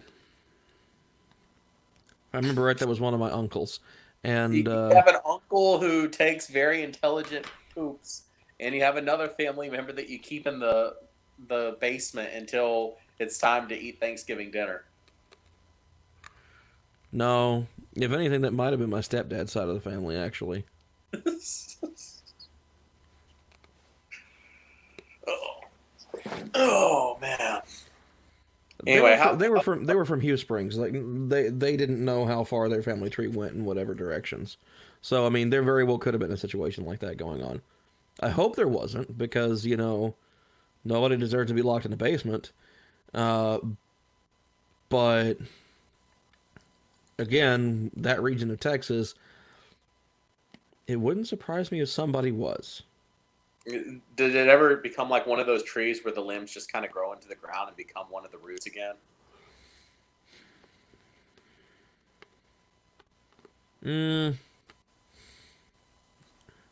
Let's just say there are family trees in that area. With very few limbs. I was gonna say that are indistinguishable from leafy sticks. I mean, it's a telephone pole with leaves on top, but I'll leave that alone at that with that one right there. So, continuing on with the rest of this article here, he says he's read a good bit of atheism in the last few years as he's been doing this internal battle. Says when he started, he was a little concerned. So what if this makes sense? What if I am convinced there really is no God? Okay, those are honest questions to have. It says, but the truth is, I've never heard a word that concerned me. Mostly it's anger and righteous indignation, corrupt organization, stupid rules, incompetent leadership, power hungry, fear based, need to control, rational conclusion, therefore there is no God. I like the fact that he is agreeing with the criticisms that are being offered, because that is the case with a lot of religions worldwide, even in this country. It just is. It's a fact of life at this point. However, he is correct in saying that no, it is not logical to derive the conclusion that there is no God from those criticisms. I think that's a big point that he's subversively making, is a lot of criticisms are accurate. Right, and that's something that you don't see a lot of.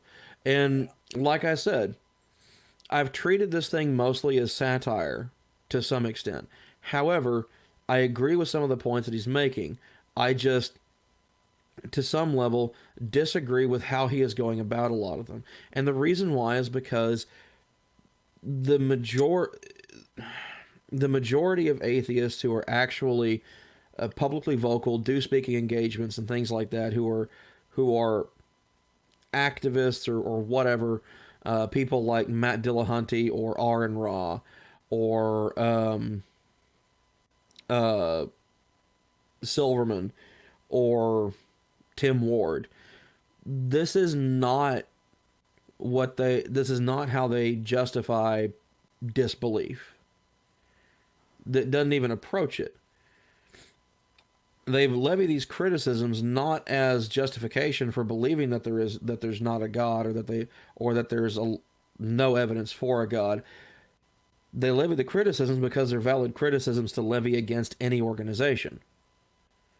It just so happens that because they are atheists and they are activists, religious organizations receive a greater deal of scrutiny, because that is their political wheelhouse. That is their main focus. It's not the dismantling of religion. It's the removal of religion from government. Because if I remember right, Tim Ward and the other guy's last name Silverman, have said in the past, it has nothing to do with what an individual believes.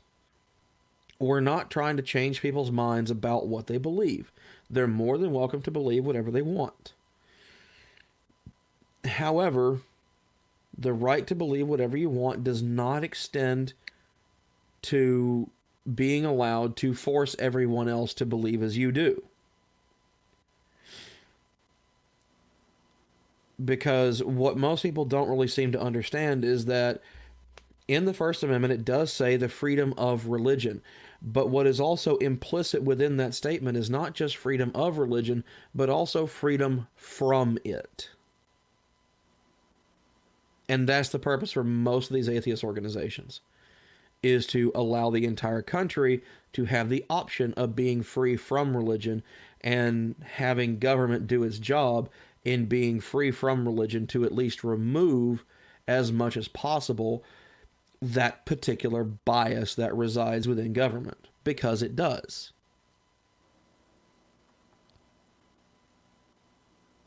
Thoughts?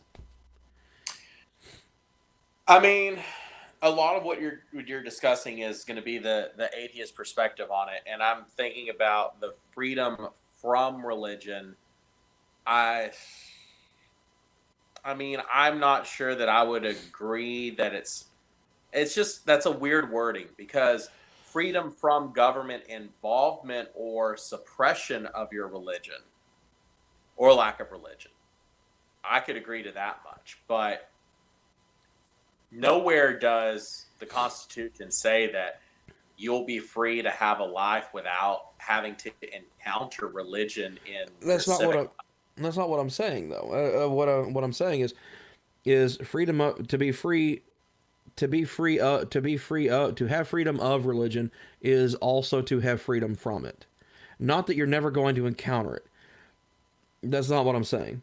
But It's not what you're saying, but freedom from religion is to be free from its influence upon your life. It doesn't mean you're not going to encounter it. It's to have the option, to have the freedom to not have that directly influencing your life, your freedom, and how you exercise your own free will within this country. And that is why you have a lot of these atheist activist organizations. And I get that, but I don't feel comfortable with, like, I do agree in principle with freedom from religion to a degree, especially when it comes to direct government actions that could influence or show a favoritism. But I have seen it skewed to the point where kids should not be able to pray inside of a school. Yeah, now as far as that goes, no, I have issues with that. I don't have an issue with a child choosing to pray in a school. That's their personal belief. That's what they choose to do. That's how they are exercising their freedom. Now, granted, by all accounts, technically speaking, as Americans, we do not have full access to these rights as enumerated in the Constitution until we reach the age of majority, until we reach the age of 18. Yeah. And so that's where part of that argument is coming from. And I understand that to that extent. However, if we're talking about freedom, as far as I'm concerned, a kid should be allowed to pray in school if they want to. A child should be allowed to do that. That being said, I do not believe that a teacher should be allowed to do this because they are an employee of the state. Yeah. The teacher shouldn't be allowed to pray, or the teacher shouldn't be allowed to lead the class in prayer? The teacher should not be allowed to lead the class in prayer or to organize students for the purpose of praying. Okay, I can get behind that. If a teacher chooses to, during whatever they label as moment of silence or whatever, after the Pledge of Allegiance and all that, if that teacher chooses to bow their head and offer a silent prayer to whatever god or gods that they choose, that's fine. I don't have a problem with that. But they should not be allowed to tell the rest of the class, okay, I'm going to pray now all of you join me. So That we know that what, I would have a problem with. A school what about, go ahead. sponsoring Yeah. something like that, I would have a problem with. And this is all, now this is all in the realm of a public school, mind you. Mhm. A private institution that receives no government funding and is entirely privately funded is essentially a business and should be allowed to run itself the way it wants to. Again, that's where my libertarian side is coming in. I may disagree with that organization's beliefs from top to bottom, from A to Z, stem to stern, whatever you want to call it. However, I believe they have the right to do that in the respect of they are a educational organization that receives no funding from the state or federal government. Then they can choose to do whatever the hell they want to. So what do you feel about, and this is just kind of throw this out there, Okay. high school football game, a student does a prayer for the safety of the teams beforehand, leads a prayer, the student's doing it, or an adult who is a sponsor to the sports program. Like, you know, they buy advertisement and stuff like that. Uh-huh. What do you think of either of those options? Not a faculty member, not a coach, not doing the course of their duties, but either a student led or a private sponsor that funded or sponsored the game. So, if we're still speaking in the realm of a public school, Yeah. even in the instance of a private sponsor, I would have a bit of an issue with that. Because even though they're a private sponsor of the event, of the team, what have you, it still has to be acknowledged and allowed by the school for that event, for that to occur on school property. So I would disagree in that regard. That being said, if say a parent member of the athletic boosters or whatever walks into the locker room and they're about to go outside and says, "Hey, I'm a Christian or I'm whatever, and I would like to say a prayer for the team. If anyone would like to join me, I'm going to be over here." Giving that option, okay, I'd be a little more okay with that. I still may not agree with it in practice because I do believe that kind of to some degree starts to open up a slippery slope where they could use that excuse to shoehorn in other practices like what I mentioned, such as making it mandatory or saying that, hey, everybody huddle up and then offer the prayer. Yeah. I see that as a potential slippery slope for other things like that to happen.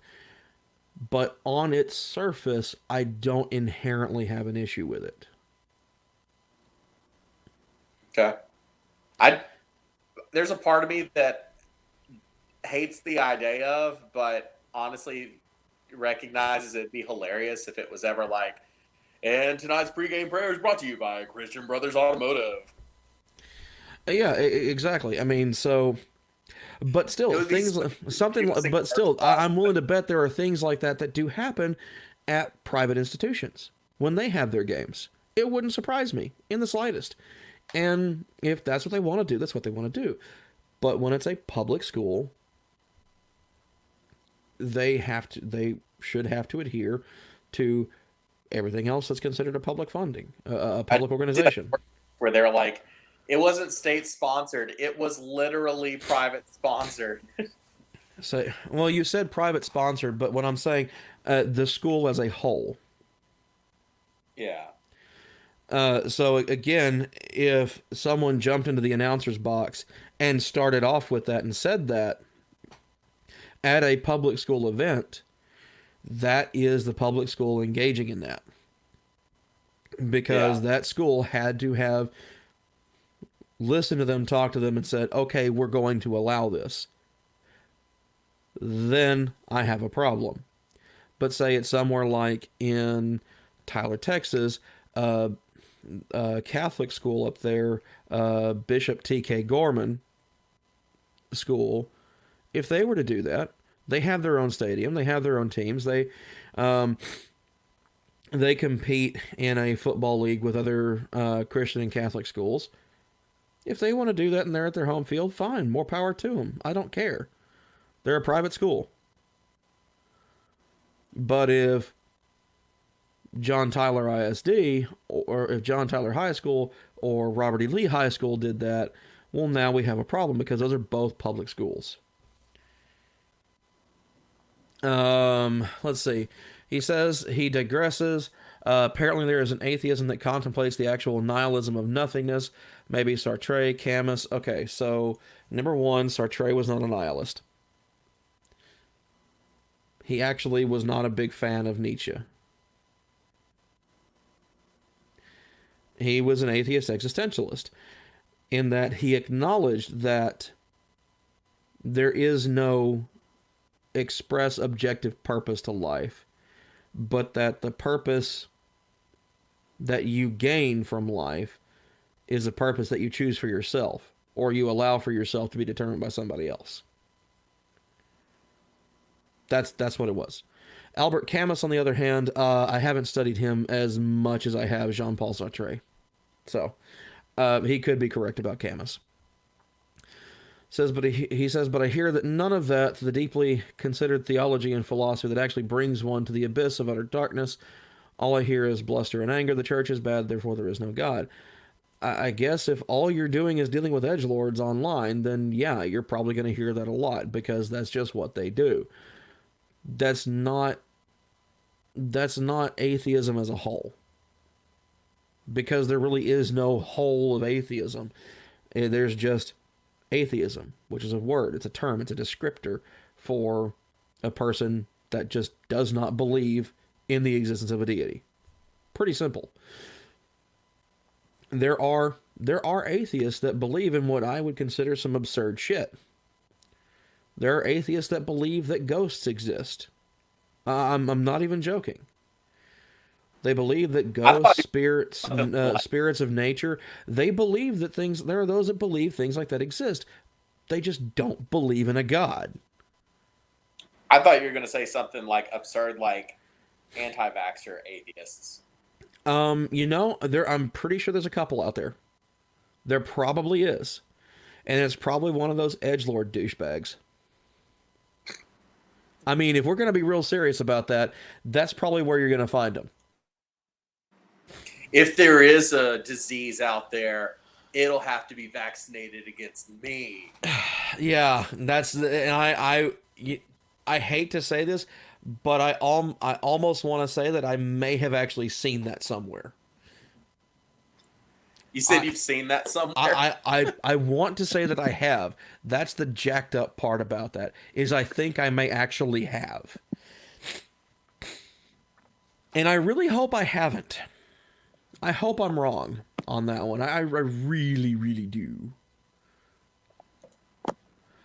So, looking at the rest of it, he says, where's the logic, the tolerance, the generosity? I dare not even mention humility. Depends on who you're talking to. Where's the appreciation for countless millions, even billions of faithful people who are spurred to everyday decency by love your neighbor and do unto others, and the love of Christ urges me on? Okay, love your neighbor, do unto others. These are things that are not expressly Christian. These golden rules, essentially, they stem back prior to Christianity, prior to Judaism, even. Human beings do have a history of groups of people saying, "Hey, maybe we shouldn't be assholes to each other."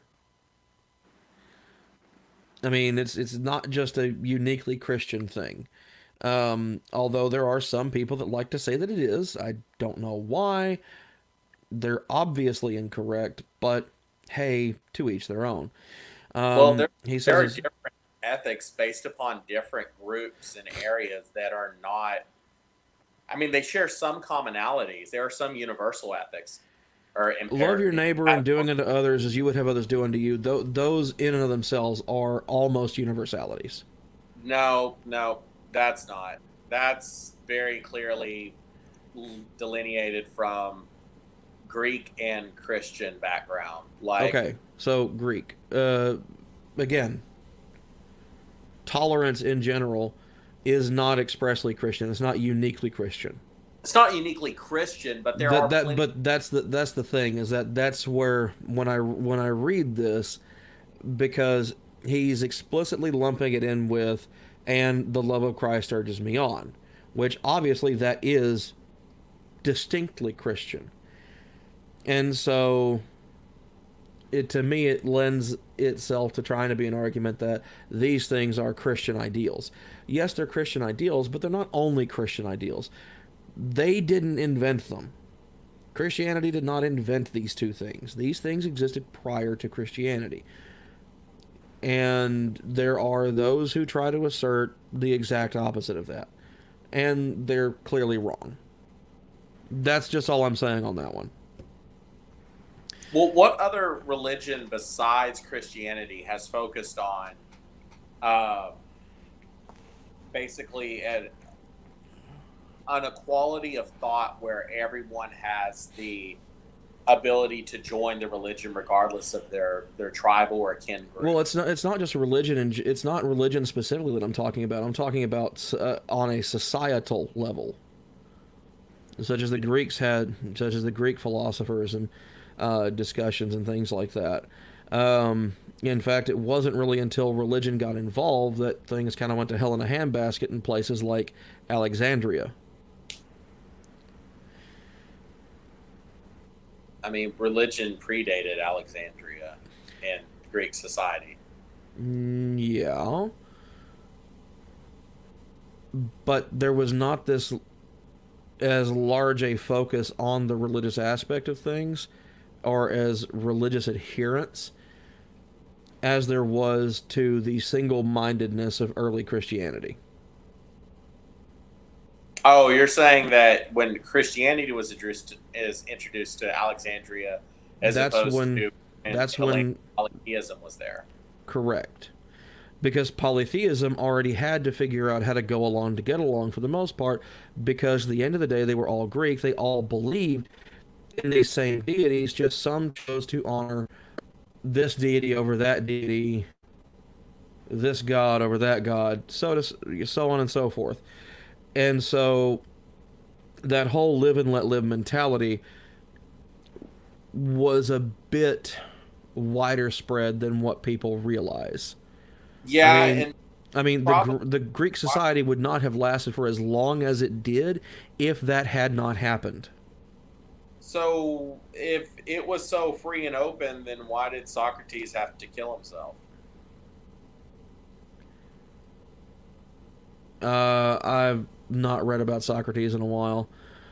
He had to drink hemlock because he defied the Hellenistic religion when he proposed that their gods may not either be the only ones or that they may not even be real.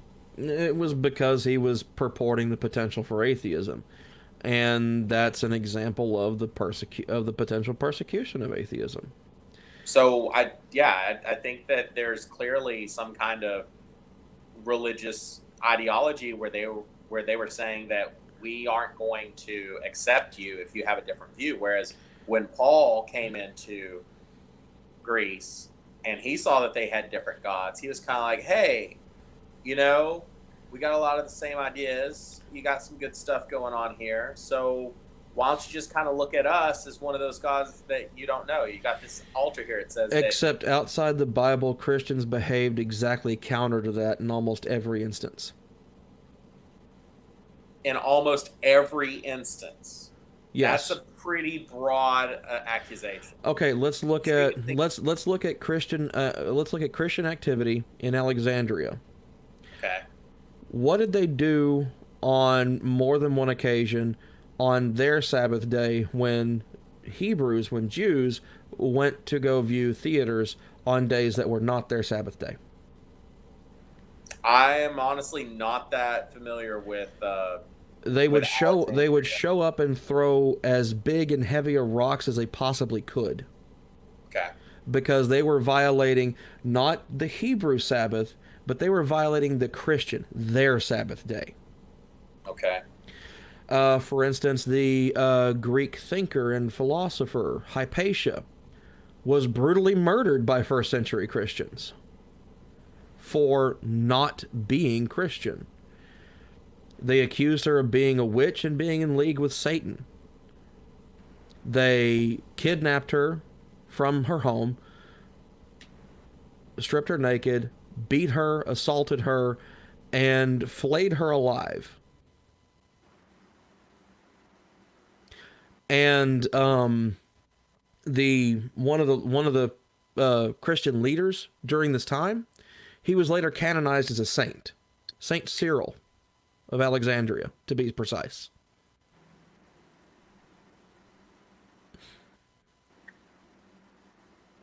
This is this is all early Christianity. This is all Christianity as an up and coming religion. It was incredibly violent. This is also a very interesting time period, because this isn't a time period that I know a lot about church history from, because this would have been around the same time as Jesus, if this is first century. Hang on. This is like maybe 5 years after Jesus. No, this isn't even 5 years after Jesus. Remember, early Christianity goes up to the beginning of the 5th century. Okay, but you said first century. I did. That was a me misspeaking. Oh, okay. When I just was talking about like some of the first Christians, the early Christians. Okay. So not necessarily first century. That's my fault for incorrectly speaking on that. But no, Hypatia was born in the late 4th century. She was murdered in the early 5th century. AD 415 is about what we consider her the time of her murder. Right. And I will admit that there was a lot of really weird stuff going on with the early Christians. And that's one of the reasons why they needed to have a firm, centralized theology, and why a lot of the books in the Bible were, discarded. And we have the ones that are considered canon. But you want to know something else that's also what I think is really rather shocking about Hypatia is, okay, she's brutally and violently murdered by early Christians, right? Yeah. Later on in the Middle Ages, they excuse me, Hypatia is co-opted as a symbol of Christian virtue, and she's believed to be a strong part of the basis for the legend of Saint Catherine of Alexandria. Okay. In fact, her murder did more to drive a rift between Neoplatonists, that was her philosophy, being directly oppositional to Christianity. And then later on, they co-opt her as a symbol of Christian virtue to serve as the basis for a saint that they made up. Yeah. So the one thing that most people try to associate her death with, or her murder with, is the burning of the Library of Alexandria. That actually happened well before she was even born. Yeah. The Library of Alexandria was already gone. But yeah, so it gets even better. I forgot about this. So someone who wrote about the murder of Hypatia, a man named Socrates Scholasticus, during the Christian season of Lent in March of 415, a mob of Christians under the leadership of a lector named Peter raided Hypatia's carriage as she was traveling home. They dragged her into a building known as the Caesarion, a former pagan temple and the center of the Roman imperial cult in Alexandria that had been converted into a Christian church. and that's where they killed her, murdering her using ostraka, which there's two ways to translate that, as either she was flayed with either broken roof tiles or oyster shells. Either or, during that time, both of these things would be rather sharp instruments, but jaggedly sharp. So, incredibly painful. Where they go a step further, basically, to a certain degree, this chick got William Wallaced. Going a step further, they cut out her eyes, tore her to pieces, dragged her limbs through the town, and then set them on fire. And this is actually in line with the traditional manner in which Alexandrians carry the bodies of the vilest criminals outside the city limits to cremate them as a way of symbolically attempting to purify the city. So it was a group of Christians, but they were following the traditional Alexandrian rites of execution? Yes. So, except for the fact that she had never been accused of a crime, in an actual legalistic sense. She was merely decried and declared a witch by the Christians. There was a massive smear campaign run against her, declaring her a witch and being in league with Satan, from who later became Saint Cyril of Alexandria. Now, he was not canonized for that, but this is something that he did. And this arguably leads directly, his speech, his public lambasting of her in this manner, very soon after results in her death. Violent death.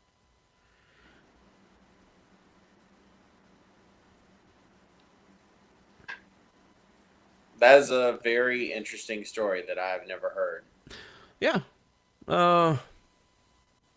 One thing I would actually encourage you to check out is there's a channel on YouTube called History Buff, or History Buffs. The guy who runs the channel actually reviews a movie that was made about Hypatia. I think it was called Hypatia. I don't remember for certain. But it's got Rachel Weisz in it, as well as a couple of other notable actors. But what he does specifically is he breaks down movies that claim to be historically accurate or historically relevant, and corrects them where they're wrong, praises them where they're right, so on and so forth. So if you like the movie Braveheart, don't watch that episode on that channel, because he gets pissed.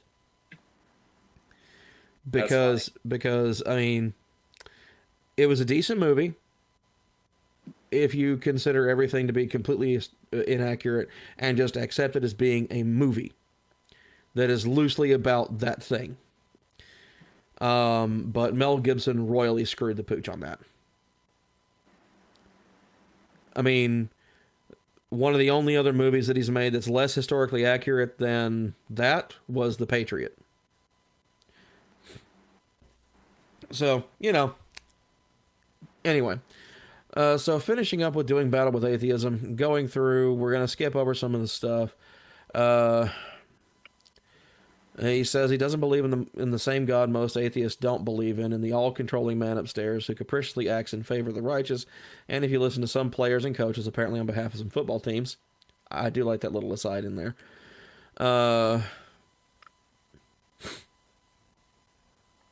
So, the professors who train me, the theologians I've read, the friends who share my profession, my own observed experience in this world, the scripture I now read, mystery and myth, sacred wonder and awe, beauty and truth, inspiration and revelation. Okay, so basically he's just describing God as the feelings he gets. Well, not necessarily that God is only the feelings, but that there is no evidence of God, and that someone should not be trying to enter into a debate about the scientific validity of God. And I am perfectly okay with that, and I wholeheartedly endorse that notion. However, Yeah. the thing that I do take issue with is the straw manning of atheism. Yeah. To be as deliberately combative and what I would consider intellectually disingenuous. Aside from that, the rest of it I'm kind of okay with. I think that the straw manning of atheism is because he knows the audience he's speaking to, and he's trying to build some rapport early because he does say some things that are outside of your cliche fundamentalist church setting, like Yeah. accepting responsibility for faults within that the church has done. You know, those things are real. And also this more in certain groups of Baptist theology it's normal, but for some others this almost mysticism about the nature of God Mm-hmm. is something that is often shunned or looked down upon. I could agree with that. So, with that being said, we've kind of reached the end of this article here, and this was all that I had for today. So, did you have anything else you wanted to share with everybody? I've got lots of stuff I'd like to share, but it's not relevant for this channel, so they'll just have to tune in whenever we launch our new channel and get into that. Alrighty, yeah. So everybody, once again, that's the Political Reformation, going to be coming soon. When precisely, I don't have an exact drop date for you. However, whenever I do, I will make an announcement. That being said, thank you everybody for tuning in this Sunday afternoon to another Sunday service. Please like, comment, and subscribe. As always, links to the articles are down in the description below. And remember to follow the Atheist Reformation on Facebook and Twitter. Not as active on Twitter as I am on Facebook, so, if you want to message me, go through Facebook. Or just email me at theatheistreformation@gmail.com. Thanks again, and have a great day.